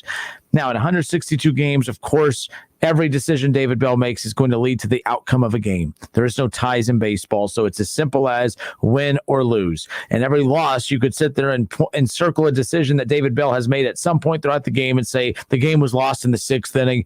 That's not the game I'm playing here. The game I'm playing here is that the games that the Reds have in the bag and David Bell's decision-making costing them. That's the problem. I am putting that last night's loss on David Bell. Givens comes in for 1 dang inning. What are you doing? Lorenzen, that was the right choice to go there. But any other time, he's a quick trigger when it comes to taking guys out of the bullpen or, moving guys, and he just let Lorenzen keep going and going and going, watching him drown, basically. Givens you bring in, looks solid, then you let him go. Then you bring in Antone, gives up a hit and a run, and then you bring in Sessa, gives a hit and a run. You could have at least had, when they went down 5-4, the game opened up because you kept playing musical chairs with your bullpen. Givens comes in, doesn't give up a run. Now somehow you have to go to TJ Antone. Antone gives up a hit and a run. Now you got to move on from Antone. Then you bring in Sessa. Sessa gives up a hit and a run. I mean, why? Stick to an arm that works. If Givens looks dominant when he comes in, which he did, let him keep going. You find a pitcher that works, and then you say, all right, on to the next one. All right, on to the next one. And then those guys just giving up more runs after more runs after more runs. Eventually more runs. You say more runs enough, it turns into more run. More runs, more runs, more runs, more run. Stop with the usage of the bullpen. It's absolutely ridiculous. That game should have been theirs last night. And the Reds have continued to benefit from teams struggling around them. Losing to the Brewers. How am I supposed to get excited about the Reds being in the postseason when they can't beat the teams that they're going to face in the postseason? Oh, well, they beat the Cubs. Super. The Cubs are embarrassing. Oh, well, they beat the Pirates. Super. The Pirates are embarrassing. Oh, well, they swept the Marlins. Super. The Marlins are embarrassing. Then they play a real baseball team in the Brewers, and the Reds look like the Cubs, the Pirates, and the Marlins. This is why I don't get super excited about everyone that goes out there and says, well, at least they have the second easiest strength of schedule to close out the season. That's why I kept saying that's a loser mentality, because this is why I also brought up earlier in the week, when fans don't go to games, they are telling you that they don't buy your product. When you have a superstar player, Nick Castellanos, already coming out and saying, yeah, I'm not going to re-sign with the team. I'm going to opt out of my contract. That's another sign right there. This team is not for real. If they back into the playoffs, it's going to be because the Brewers, or it's going to be because teams like the Padres, they failed down the stretch, and the Reds are. There's a lot of bad teams in the National League this year. Got to give the Reds credit for making the postseason. You got to win a lot of games to make the postseason, yes. But the Reds are not willing their way into the postseason. They're finding their way into they're just kind of yelling. They're playing Marco Polo with the postseason. They don't know where they're going, but they just keep following the Polo voice. Like, that's what they're doing. Absolutely embarrassing last night for that loss. They could have lost 5-4. I wasn't mad that they gave up. I mean, the 4-1, should have won that game. But the fact that the runs just kept coming in because David Bell has to keep playing musical chairs with the bullpen. I'm tired of it. So there's that. All right. So I guess this is coming in. Matt on YouTube Matt. He says Ohio State University football fans will not have to be vaccinated to attend the game. Stupid. That's dumb. So you're going to make every athlete there get the vaccine. You're going to make every employee there. You're going to make every student. But this is why I'm calling it the hypocrisy and everything. The hypocrisy is there. You have LSU. You have some teams who are making every fan be vaccinated to come watch their team that they're not forcing to get vaccinated. And then you have Ohio State who's forcing everybody on the campus to get vaccinated and not the fans to come in. When you make up your mind, it just doesn't make sense. It's all hypocrisy. All of it. It's just nothing but pure hypocrisy. Anyways, it is what it is. It is what it is. Hit the music. We'll be back. I couldn't help but to laugh. We'll be back in a moment. More of the Justin Kinner Show next.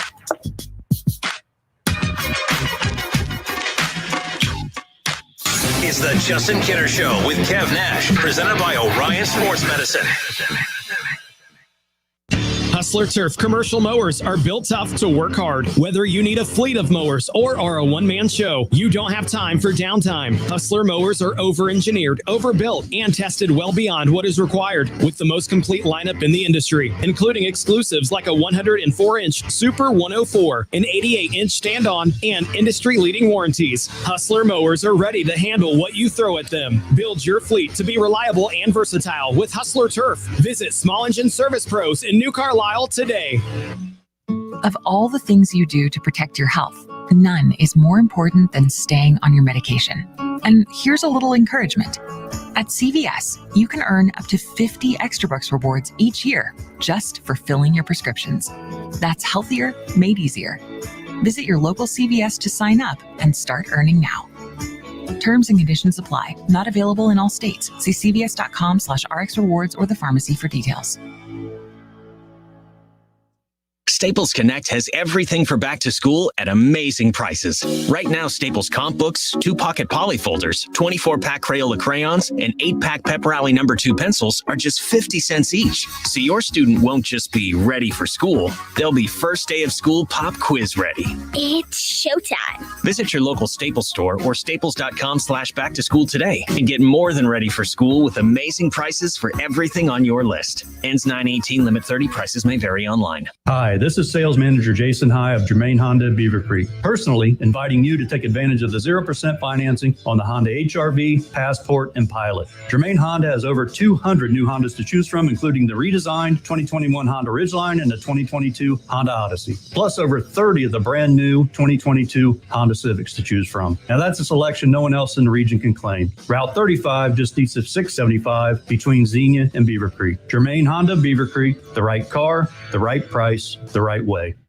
Okay, so if you're like me and still doing your back-to-school shopping, one word, Kohl's. Right now, they have the best deals on the brands my kids love. I got my son Converse sneakers for $60, 25% off Vans tees for my daughter, and 25% off Nike gear for both of them. Oh, but the best part, I got an extra 20% off and Kohl's cash too. So I may just have to go back and get a little something for myself. Flex styles, Vans, Converse, and Nike coupons do not apply. 20% offer ends August 29th. Some exclusions apply. See store Kohl's.com for details. This Labor Day, put an end to junk sleep. Right now at Mattress Firm, save up to $500 on our top-rated brands when you get a king bed for the price of a queen or a queen for a twin. Plus, get a free adjustable base when you spend $6.99 on Sealy. Or shop Tempur-Pedic and save up to $700 on adjustable mattress sets. With our highly trained sleep experts and our low price guarantee, you can rest assured you'll get the best bed at the best price. Unjunk your sleep, only at Mattress Firm. Offer valid with qualifying purchase. Restrictions apply. Valid at participating locations only. For offer details, visit mattressfirm.com/sale. sale. Recently, Total Wireless helped Garrett Dvorak throw a virtual baby shower for his wife, Ellie. Just to see everyone's expressions, I don't have words for it. Because when you move to Total Wireless, you can get amazing devices on 5G. And with unlimited plans starting at $25 a month per line for 4 lines, you could save up to $80 per month. Total Wireless, you guys pulled through. Total Wireless. Do amazing. 5G capable device and SIM required. Actual availability, coverage, and speed may vary. Savings claim made when compared to 4-line postpaid plans of the leading carrier for 2021. See terms and conditions at totalwireless.com. Hey, welcome to Everything Outdoors. Can I help you find anything? Hey, yeah. Can you point us to the camping gear? Sure, aisle 2. Snowboarding? Just bought a new Nissan Pathfinder. It's got intelligent 4x4, and we want to hit the backcountry. Aisle 18. And the boats? Are you sure you can do all this? Up to 6,000 pounds towing, we're good to go. Oh, where's the scuba gear? Return to rugged in the all-new 2022 Nissan Pathfinder. Available intelligent 4x4 cannot prevent collisions or provide enhanced traction in all conditions. Always monitor traffic and weather conditions. Towing capability varies by configuration. See Nissan Owner's Manual for proper use. Hi, John Glazer here for Glazer Soft Water. We've been making water great since 1988, and no matter what your water issues, we have solutions. Your city water can be clear, but still be hard and have the taste and odor of chlorine. Well water can look, smell, and taste terrible. Glazer Soft Water will fix your water and will even include a 7-year parts and labor warranty so you don't have to worry. Visit our website to learn more at glazersoftwater.com. Glazer Water really is better water.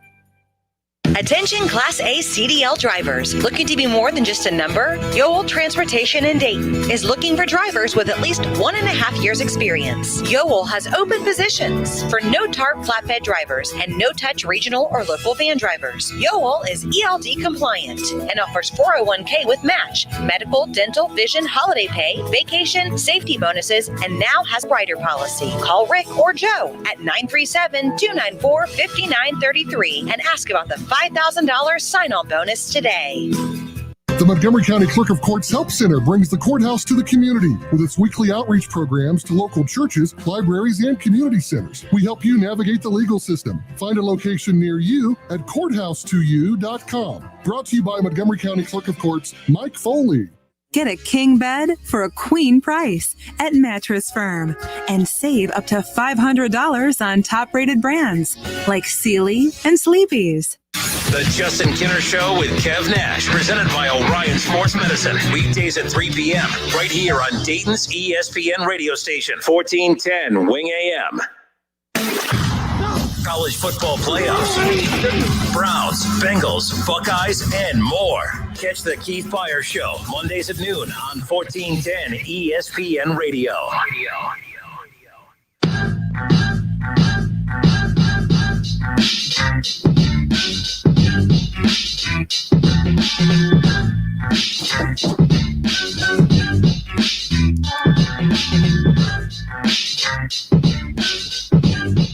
Do me a favor, Kev. Look out that window. No. So, if you're stalking the station in our parking lot, wave. See if he waves. Now I'll look.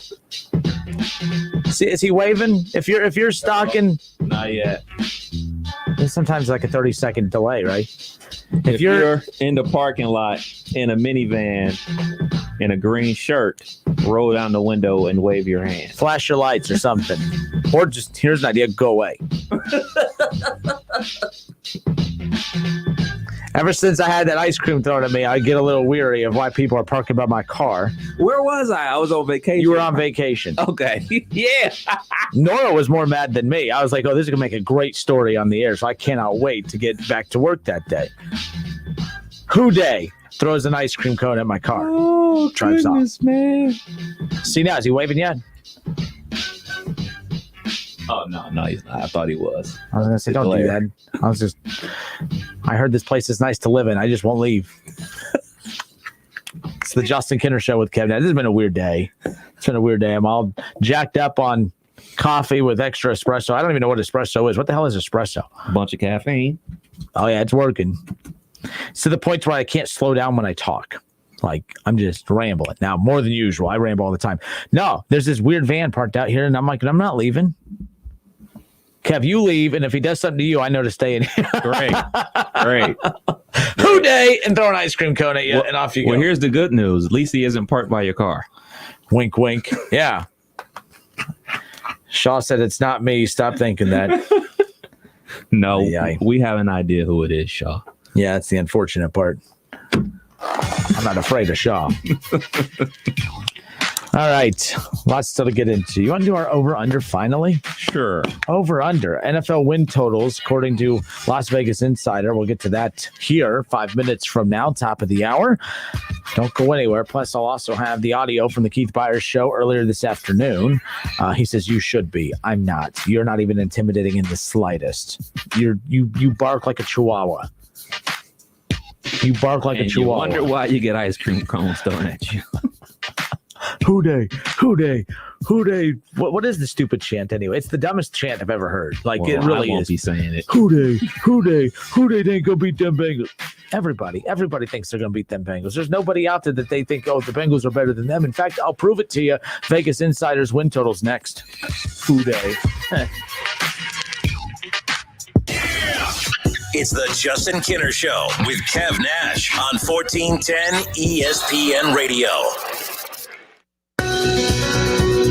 Have you experienced foot or ankle pain during or after sports, running, or exercising at the gym? Those nagging aches in your foot or ankle simply won't go away on their own. Podiatric physicians are the most qualified doctors to care for your feet based on their education, training, and experience. Your podiatrist can provide you with important foot care solutions, shoe inserts, and show you how to support your feet and ankles so you're able to compete or exercise comfortably. Ohio Foot and Ankle Medical Association podiatric physicians are located throughout the state and are dedicated to providing the highest quality foot and ankle care. Ask if your podiatrist is a member of the Ohio Foot and Ankle Medical Association so you know you are being treated by the very best. The Ohio Foot and Ankle Medical Association has been serving the profession and the public for over 100 years, and we look forward to caring for Ohioans' feet for another 100 years. To find a member of the Ohio Foot and Ankle Medical Association near you, visit associationsadvanceohio.com. If you need new roofing, siding, or gutters, skylights, or patio enclosures, if you're a homeowner or business and need someone you can trust, don't take a chance. Enhance with Lance. Lance Roofing and Siding in Fairborn has been satisfying customers since 1993 and hold an A+ rating with the Better Business Bureau. Lance Roofing and Siding, 8460 Dayton Springfield Road in Fairborn. Call for a free estimate at 864-2722. That's 864-2722 or online at lanceroofing.com. Greatness. It's not born of coincidence. It's not a product of luck. It's forged through dedication, drills, and the acquisition of new skills. Wanting won't get you there, but sweat equity just might. Timothy's Bar and Grill on Brown Street wants to wish the Dayton Flyers Red Scare the best of luck in their journey through the basketball tournament. Wear red, be loud, go Flyers! Hey, here to tell you about my friends at Cordell Transportation. They're now hiring Class A CDL drivers and offering a $5,000 sign-on bonus. That's right, a $5,000 sign-on bonus. Home daily, dedicated lanes, and no-touch freight. Brand new equipment as well. Medical, dental, vision, and company-paid life insurance. Call Cody right now. Apply online at CordellTransportation.com. Cordell Transportation, driven to succeed. You and your phone have been through a lot this past year. It's been your lifeline to the world. And now some big wireless company is telling you got to buy a new phone from them and sign their contract? They don't control you. With TracFone Wireless, you can keep the phone, number, and network you already have. Already got a 5G phone? Keep that too. Because TracFone runs on America's best networks now with 5G nationwide. Plus, we've got unlimited talk and text smartphone plans starting at just $20. TracFone Wireless. Now you're in control. 5G nationwide access requires a 5G capable device. Actual availability, coverage, and speed may vary. Staples Connect has everything to help you get ready for back to school with amazing prices for everything on your list. Visit your local Staples store, staplesconnect.com, and be more than ready for school. Staples. Don't miss the ESPN Dayton Glacier Softwater High School Football Game of the Week every Friday night, right here on Dayton's ESPN Radio, 1410 Wing AM. College Football Hall of Famer Keith Byers and Justin Kinner will have the call all season long. Check out wingam.com for the complete schedule and to stream the games live. On Twitter, make sure to give us a follow. Search 1410 Kinner for Justin Kinner on Twitter. That's 1410 KINNER and ESPN Dayton for the station Twitter handle. WING 1410 Dayton. Dayton's ESPN Radio. We're live. We're local. What are you gonna miss? He struck him out. We're Dayton's ESPN radio station. Now, let's send it to the WING studios for Dayton's only local sports talk show. It's the Justin Kinner Show with Kev Nash, presented by Orion Sports Medicine. Is he still eating his fries? So we think we have a stalker in the parking lot. We're not 100% sure. So we're just keeping an eye. Like the show between the show is actually the best part of today. I'm not walking to my car. I'm just going to stay here until that van leaves. Vans creep me out, man. Nope. That van needs to leave. Ain't where you want to be. Me and Norv already made up our minds. If we ever have kids, no van. You don't want to be the creepy couple. So people with vans are creepy? Maybe we just don't like the van. The creepy guy. So did Kev just call our listeners creepy who drive vans? I'm just saying, man. This van in particular. No, this van's creepy as hell. Never mind. Can't go there. But yeah. All right. It's the Justin Kinner Show with Kev Nash, presented by Orion Sports Medicine. How about this? LeBron James is the best basketball player in the history of the world. No, but he is. But anyways, LeBron James on Hard Knocks, Kev, he says, man, watching Hard Knocks is incredible. It's an incredible show. Every time I watch it, I wish we had that as well, just for training camp preseason. He said it's so fire. So when LeBron speaks, people listen. And you know that the second that was hit, and by the way, I'm not stupid. I don't think anyone's stupid. If only LeBron was a director. If only LeBron had his own little connections. It's coming. And by the way, it's called a cell phone. But no, nonetheless, I love Hard Knocks. This Hard Knocks has been boring. By the way, I haven't really got into it. I like the Dallas Cowboys. Don't get me wrong, but I'm a Cowboys fan, and even I haven't been able to get into it. It's just a lot. I think here's the deal. The reason Hard Knocks for the Cowboys isn't working is because there's nothing that we're seeing or hearing that we're not hearing on First Take, that we're not hearing on Get Up and all the other shows. The Cowboys are an open book. So doing a behind the scenes show on a non-interesting team they're interesting, but there's nothing new there. The Browns and the Bengals and teams like that don't get that. I mean, the Browns get more coverage right now within the Bengals, but those teams are more interesting because you just don't hear about it. You don't see them. And it's interesting to see. No one cares about how Mike McCarthy coaches behind the scenes, but the NBA, I'd love to see that Lakers team on there's a lot of NBA teams I'd love to see on Hard Knocks. NBA fascinates me. I would love to see some behind the scenes stuff for today's NBA. I actually think it would be a good thing. I think right now there's a gap in the NBA, the fans, with everything that's gone on, whether it's right or wrong for what they've stood up for. It's right for what they've stood up for, but fans who are against what they're standing up for, which is still mind-boggling to me. But anyways, this would be to close that gap. Bring fans into their product a little bit. And it's not always about you, because you're either watching them on the floor playing or you're watching them speak out on something that's angering people that feel like they shouldn't be speaking out. This would be a way to kind of close that gap, to let you kind of learn about these teams and these players a little bit. And I would actually be very interested in that. The Lakers would be the perfect team to kick that off with. A Zion led one, a Luka. Dallas would be interesting for Luka right there, just because with Luka being foreign, just to kind of see how he operates behind the scenes. I don't mean that in a bad way. I know, but you know what I'm saying? LeBron, we see so much of LeBron. Maybe the Lakers, we don't need to see that. I would love to see Luka or some of the new players in the league that have taken off. Trae Young. I'd love to see a Trae Young, kind of behind the scenes. Hard Knocks. One just simply because it's in Atlanta. Well, that and too, and he put on a show in the playoffs. Yeah. He showed out. So Zion would be great, especially the Ball brother don't play there no more, right? Yeah, he's with the Bulls. The Bulls are still boring to me. But semi-interesting. The dad would make that interesting. Or even Charlotte. Actually, Charlotte, just because of the fact that you have Michael Jordan, the owner of the team. Even if it's just a little, I could see it now. The camera's pan down on the floor while they're practicing. Also, you see the camera pan up, and there's Michael. Sorry, I get my that's the real great LeBron. The second best player of all time is sitting up there in the rafters with his arms crossed, just looking over practice or whatever, smoking a stogie. Exactly. No smoking in the building. And he turned around oh, you're good. You're good. The thing about the Dallas Cowboys Hard Knocks is there's no drama there. The drama was handled when Dak signed his contract. Mm-hmm. If Dak hasn't signed his contract and this was still going on and everything like that, this would be compelling. But like you said, the drama's gone. That was the only thing hanging out there for them to be interested. I mean, like you said, Jerry Jones is always speaking how he has his own radio show and everything like that. The Dallas Cowboys is a brand they're constantly talked about. But who would you want to see on Hard Knocks. That kind of like hasn't been on there. I know the Bengals have been on there multiple times. Just had the Browns on there.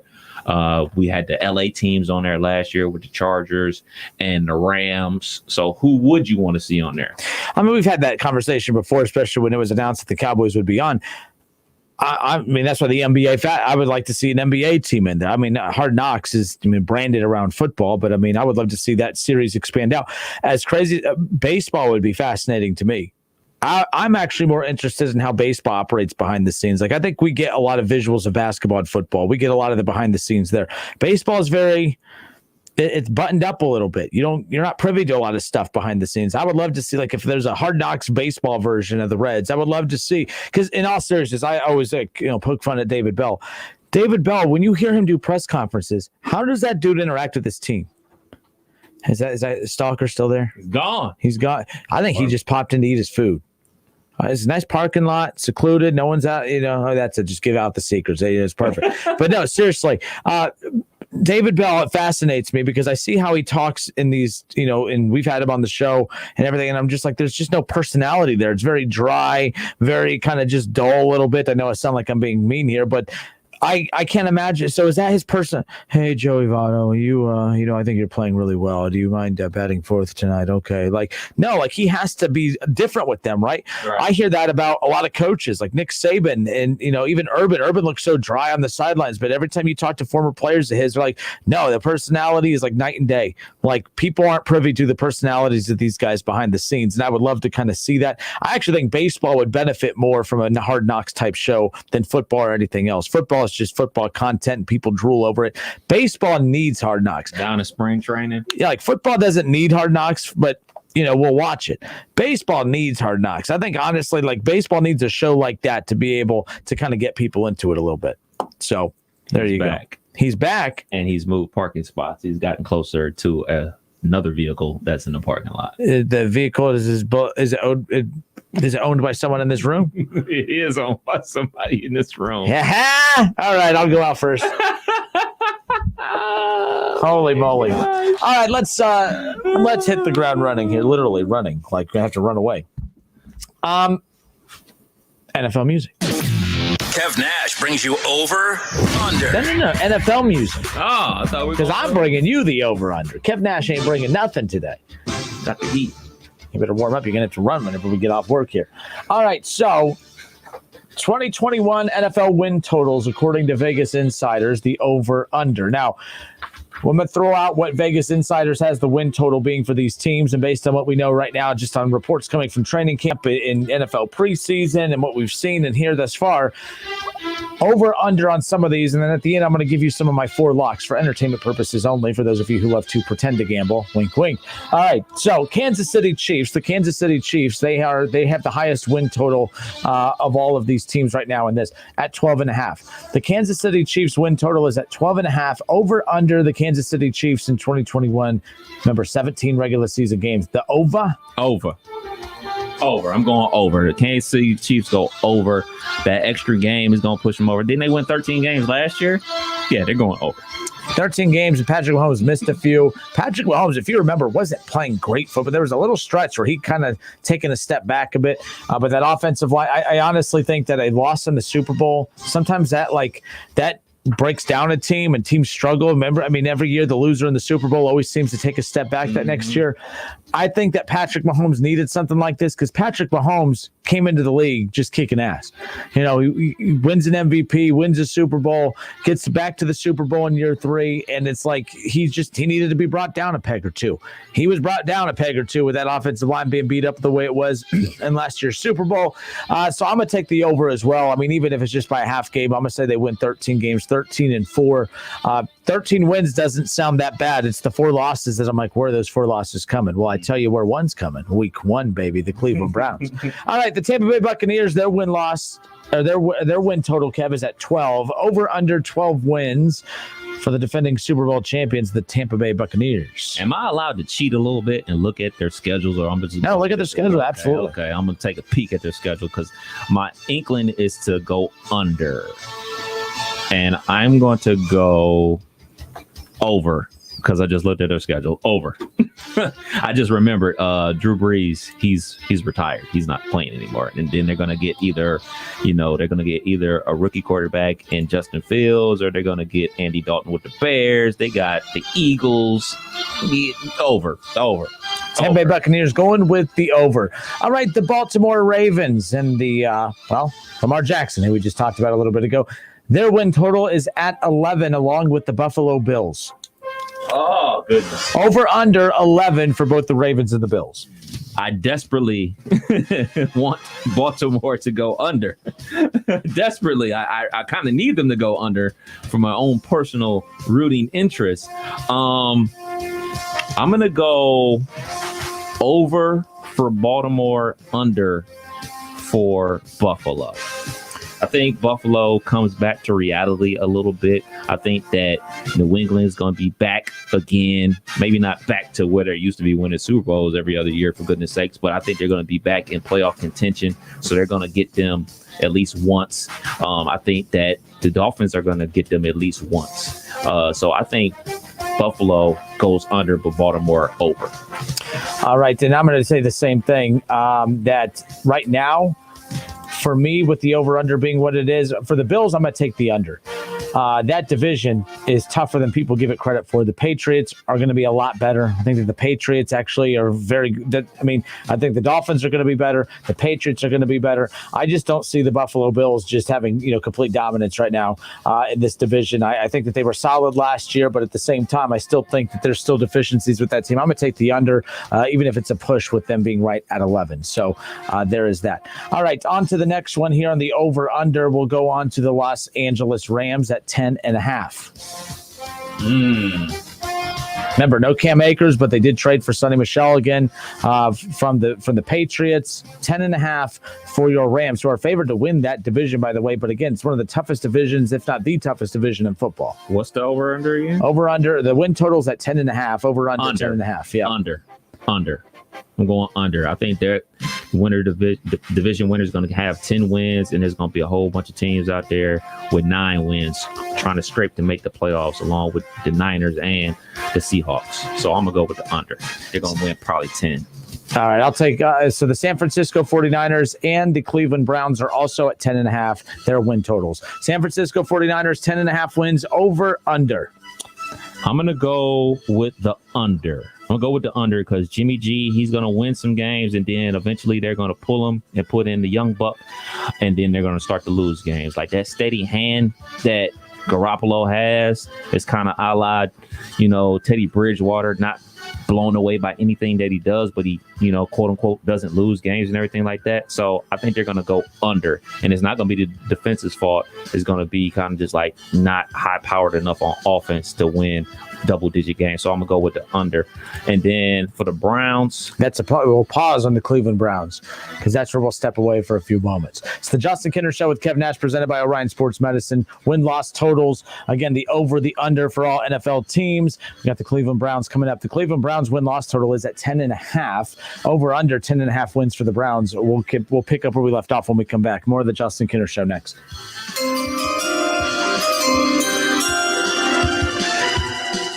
It's the Justin Kinner Show with Kev Nash, presented by Orion Sports Medicine. ESPN 1410 Wing AM weather. This afternoon will be mostly cloudy with a chance of showers and thunderstorms, a high near 90. Tonight will be mostly cloudy, also with a chance of showers and thunderstorms, a low around 72. And tomorrow will be partly cloudy, hot and humid, a high near 92. I'm Pete Spivak for 1410 ESPN Radio. Weather is brought to you by Cullet Seal Coating, protecting the asphalt surfaces at your home, office, or commercial property. Introducing infrared patching, a new technology for your property. This service and more at culletsealcoating.com. I absolutely love my dog, but the constant shedding, not so much. But then I got a Swiffer Sweeper Pet Kit, and it is amazing. These super thick cloths pick up a crazy amount of hair. Just look at all that. And that was from just one swipe. And the best part? Sweeper's so much easier to maneuver than a broom or a vacuum, easily getting around chairs and under the couch.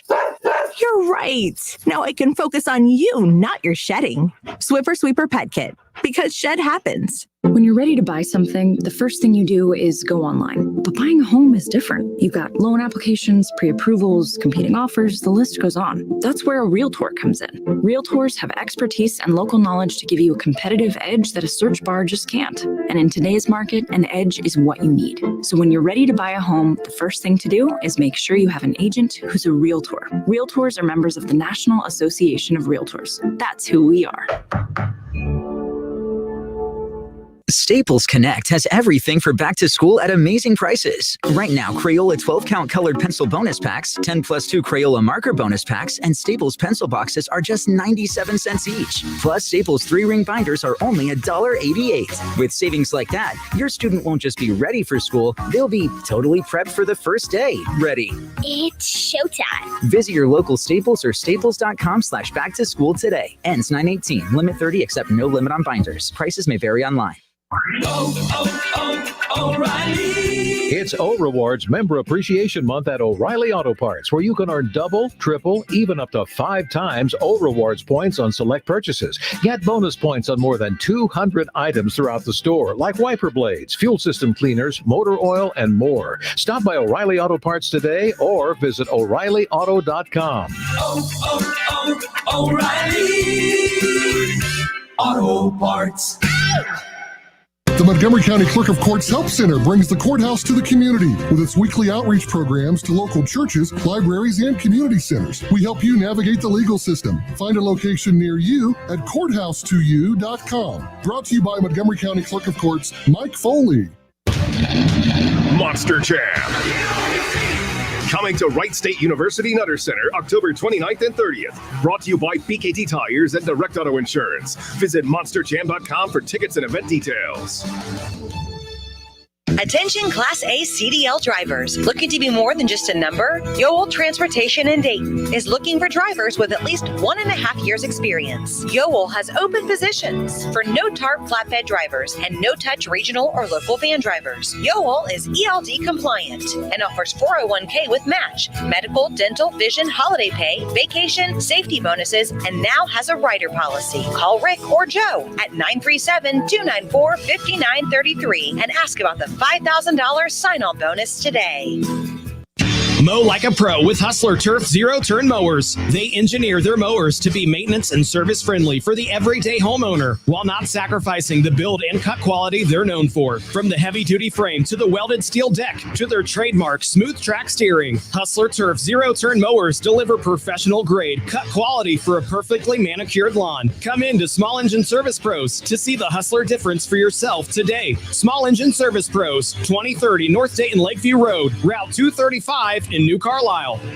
You have empty office space to fill or home office to create. You know what you need. You know what you'd like. But you also have a pretty good idea after you've shopped around the usual places what you need and what you like might not happen. Well, then you haven't been to Charles Larrick's Warehouse Outlet. Nobody has their selection. Nobody has their discounts. And every week there's something new. If you need office furniture, Larrick's Warehouse Outlet can sell it to you for half the price and below manufacturer's selected prices. Half price and below on hundreds of items. Selection from budget to the best. Really, desks from $50 to $5,000. Filing cabinets from $25 to $500. Before you go anywhere else, do yourself a favor and come to Larrick's Warehouse Outlet. With 25,000 square feet of selection, you're not going to go anywhere else. Larrick's Warehouse Outlet at 23 McOil Avenue, Dayton. Open Monday through Friday, 9 to 6. Larrick's, continuing the tradition. Save today on your next project with 11% off everything now at Menards. Update your floors with beautiful vinyl plank flooring from Superfast. Vinyl planks are waterproof, durable, and easy to install. Start your flooring update today and save with 11% off all Superfast vinyl plank flooring. Get 11% off everything now at Menards. Good through Saturday, August 28th. Savings are mail-in rebate. Some exclusions apply. See store for details. Save big money at Menards. Get a king bed for a queen price at Mattress Firm and save up to $500 on top-rated brands like Sealy and Sleepy's. The Fairmont Firebirds welcome in the Trotwood Rams this Friday night at 7 p.m. for the ESPN Dayton Glacier Softwater Game of the Week. Listen live at 1410 Wing AM or stream the game at wingam.com. Firebirds, Rams, Friday night at 7 p.m. You wanted to see me? Yes, please, have a seat. So here's the thing. When this company brought you on, we took a chance on you. You didn't have that 4-year college degree we typically look for. Right. But we gave you a shot anyway. And since then, you've worked incredibly hard and given it your all. Thanks. You've been an important asset to the team, but I don't think you can be an intern here anymore. We want to hire you. You're serious? Absolutely. Find your next great employee. Introduce yourself to the grads of life. Who are they? Talent worth knowing about. Young adults of unique determination and experience. An ideal fit for your company in an entry-level position, internship, or even mentorship. They might not have every qualification you typically look for, but they're exactly who your company needs. I won't let you down. I know. Don't miss out on a resource many innovative companies have already discovered. Go to gradsoflife.org to learn how to find, cultivate, and train this great pool of untapped talent. Brought to you by the Ad Council and gradsoflife.org. Whether you're at home, at work, or in your car, tune in to ESPN 1410 Wing AM or stream us live at wingam.com.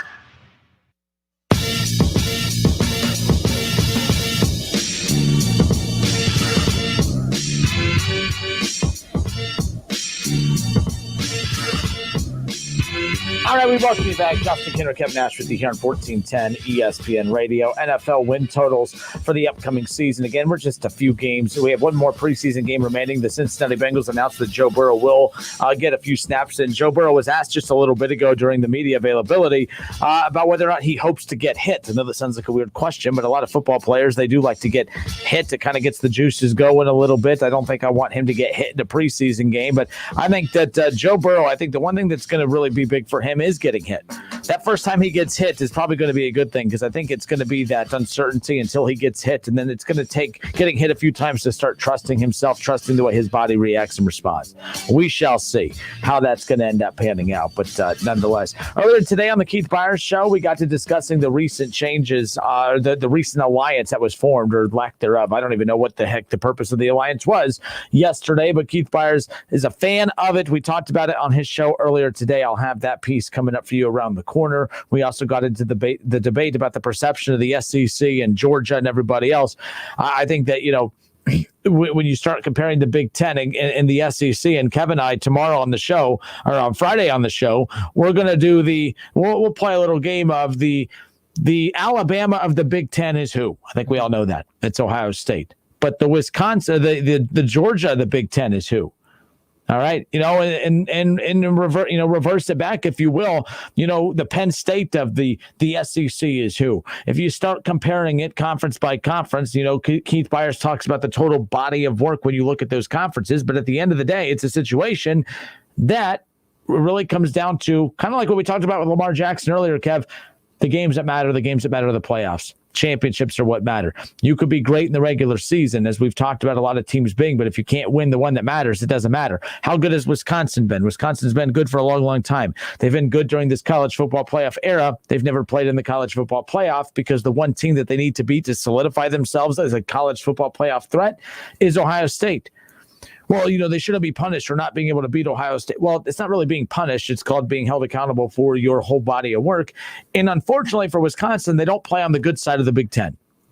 They benefit from not having to play anyone all regular season. They get the benefit of, more times than not being undefeated heading into the Big Ten championship game. A win over Ohio State would solidify them as a playoff team. Probably still be good enough to get Ohio State in if their only loss is against an undefeated Big Ten championship Wisconsin team, if the room is there. But I'm interested in talking about that with Keith Byers, and we'll have that coming up for you here in just a moment. But Kev, let's go ahead and hit that music again. NFL win totals coming up here. 2021 NFL win totals. The Cleveland Browns, according to, again, this is all coming from VegasInsider.com for those of you that gamble, wink, wink, for all entertainment purposes only, of course. The Cleveland Browns win total is set at 10.5.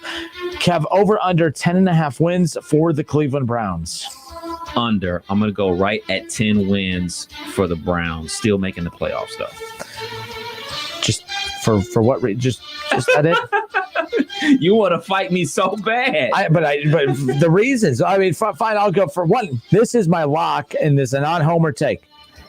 This is a guarantee. I mean, they won 11 games last year, and their roster is head and shoulders better this year. You play the Texans, you play the Bears, you play the Cardinals, you play the Broncos, you play the Bengals twice.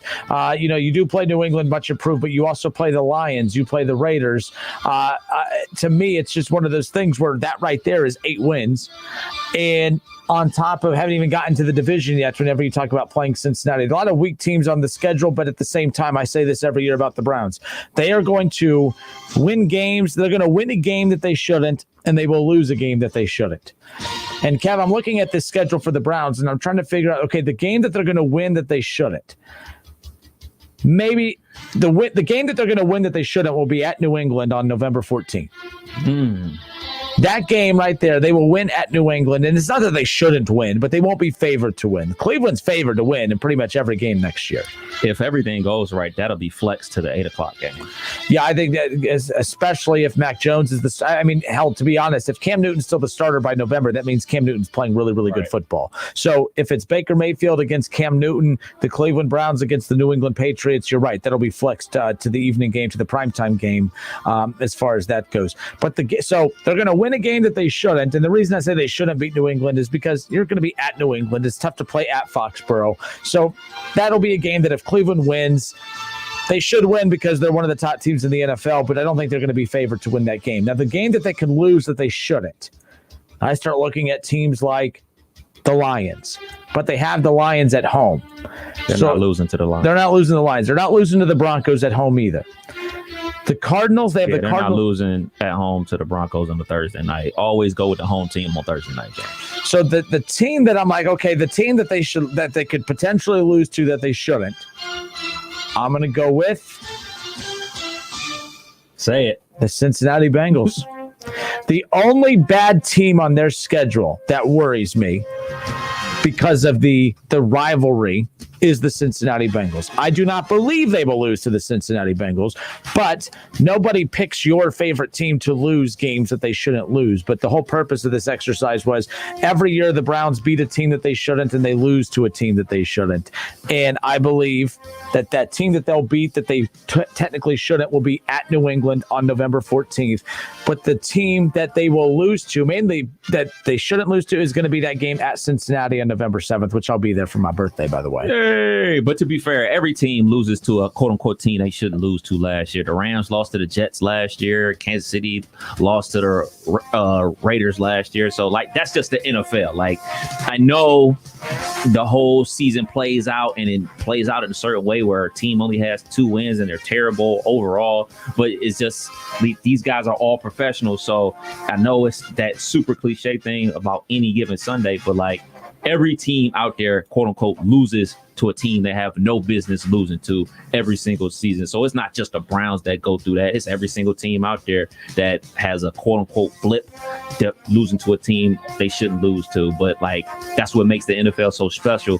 You could be the best team in the league and you still could lose because you muffed a punt. You threw a pick 6. Oh man, we're down 14-0 in the first quarter. All those things can happen and so quickly. And this isn't like the college game where you have overwhelming talent on one team versus another team. As bad as some teams are, there's still a lot of talent on those teams that can make plays and do a lot of good things offensively and defensively. But for me, the game that outside of that Bengals game, a game that I would keep on the radar if I'm a Browns fan would be that Arizona game. That would be a game that I would keep an eye on. All right, it's October. Yeah, Arizona's coming out here to Ohio and everything like that, but it's a 4:00 kick, so you don't get that advantage having a West Coast team kicking off at the crack of dawn at a 1:00 game. The weapons that Kyler Murray has now, the defense was pretty good last year for the Cardinals, so that's another game that I would keep an eye on if I'm a Browns fan. So Shaw brings up a good point in here. Don't say that often, I know, but he brings up a good point, but I disagree with him too. The game that Cleveland wins that they shouldn't win, and again, if you're just tuning in, every year I always look at the schedule and say Cleveland's going to win a game that they should not win, and then they're going to lose a game that they should not lose. And this year, the game that I believe that they're going to win, that they probably shouldn't win, is the game on November 14th at New England. New England, Foxborough, great defense, and it all comes down to the defense. Now, Shaw says the game that Cleveland wins that they shouldn't will be Week 1. The game that they will lose that they should win is Las Vegas. Fair enough. They lost to Las Vegas last year, and that was a win that I had circled. In fact, that win could have changed the outcome of where the Browns were seated. Now, the reason I disagree that if they beat Kansas City, Kev, it's because of this. Kansas City's not a great defensive team. In fact, Kansas City was right. And the reason I picked the Browns to beat Kansas City in last year's playoff was because of the fact that their defense wasn't anything to be afraid of. They won games because of their high-powered offense. And their defense was not solid. Like, their defense isn't solid. It's not solid heading into this season. With Cleveland's offense, with that run game, with that defense, beating Kansas City, the Browns are the most equipped to beat Kansas City because of that defense and that secondary. That secondary is arguably one of the best secondaries in football, so that's going to be a challenge for Patrick Mahomes. You don't stop Patrick Mahomes, but you do slow him down. So if that secondary slows down Patrick Mahomes and they're able to force a couple, punts here and there, and then you have that run game, control the clock on the road, have a good solid pass rush with good secondary. Beating the Chiefs, I know that sounds crazy, is not as much of a concern. It's not going to be that unlikely to me. Now, to be fair, Vegas does have Kansas City in Week 1 as a 6-point favorite against at home with the Browns, in town. That line is interesting. I think that line, honestly, if I had to predict, we're talking about a 4.5 line by the time we get to Week 1 here in a few weeks. I really do. I think that with that defense of the Browns, I think it's going to come down to how healthy is Myles Garrett and, of course, Jadeveon Clowney. Takk McKinley is back. He practiced for the first time in a while today. A lot of good reports, positive reports coming out from that. I think that Cleveland could beat Kansas City, and I'm not just giving you a homer reason why. I'm telling you that run game, they control that they control the time of possession, and with that secondary and that pass rush, that's all the elements you need to beat a team like Kansas City. If they just had that defense and no run game, I really wouldn't be confident in their ability to beat Kansas City. But because of that pass rush, because of that secondary and their ability to control the clock with that run game, that's going to be the big key right there. Another thing to think about with the run game for the Browns is Frank Clark, the defensive end on Kansas City. Like, he has some legal issues that he's dealing with. You can go ahead and Google those for yourself. But also, that retool offensive line that Kansas City has. They traded for Orlando Brown from the Ravens. They drafted Creed Humphrey, who I wanted to go to the Pittsburgh Steelers, the offensive lineman out of Oklahoma, and they spent big bucks on Tooney. So the big bucks that they spent on the offensive line retooling it, they're going to have to protect Patrick Mahomes from Myles Garrett. So, that's the matchup, Orlando Brown and Myles Garrett, because if Myles Garrett gets pressure on Patrick Mahomes, obviously we saw with him with tons of pressure on him in the Super Bowl, he wasn't Patrick Mahomes anymore. So, that's the matchup that people need to watch out for too, because Orlando Brown, he wants to be a left tackle. That was why he left Baltimore. Their left tackle got hurt for the season. He stepped into that role, played some good football. But now you're exclusively a left tackle. So now exclusively you're going to be going up against Myles Garrett. So we're going to see if you're going to go ahead and earn those big bucks that you want to get. This is a prime opportunity for him to do that. So we're going to see. We'll see. We'll see. You want to make that money, go block Myles Garrett on the island by yourself. It's going to be good. I can't wait for the season to get here. Thank goodness this is the last preseason game. But then you got a week of no preseason games. That's why now I wish there was 4 preseason, because we got to wait that extra week anyways. It's not like the season starts. I moved up. We don't. We got week 0 this week in college football. Then we got the Buckeyes a week from today. Then we got a whole slate of games on that Saturday, a couple games on Sunday. And then the NFL will be here next week, the week after. We golden. We living our life like it's golden. There you go. All right. It's the Justin Kinner Show with Kev Nash. We'll pick up with this. We'll have to finish this here coming up in a bit. But it's the Justin Kinner Show with Kev Nash. But yeah, the team the win that I expect them to get. And you talk about every team always picks up a win they shouldn't, and they lose the game they shouldn't. The Bengals beating the Steelers last year late in the season with their backup quarterback. That was an example of a game that they won that they shouldn't have, and the game that they lost that they shouldn't have. That 21-point lead they had on the Colts, and they lost that game. That should have been the game that was there. Bengals broke out the speed option on us. We were not prepared for that. We were not looking for that. There you go. I thought Mike Tomlin was always prepared. Come on now. All right, folks, we'll be back in a moment. More of the Justin Kinner Show with Kev Nash next. It's the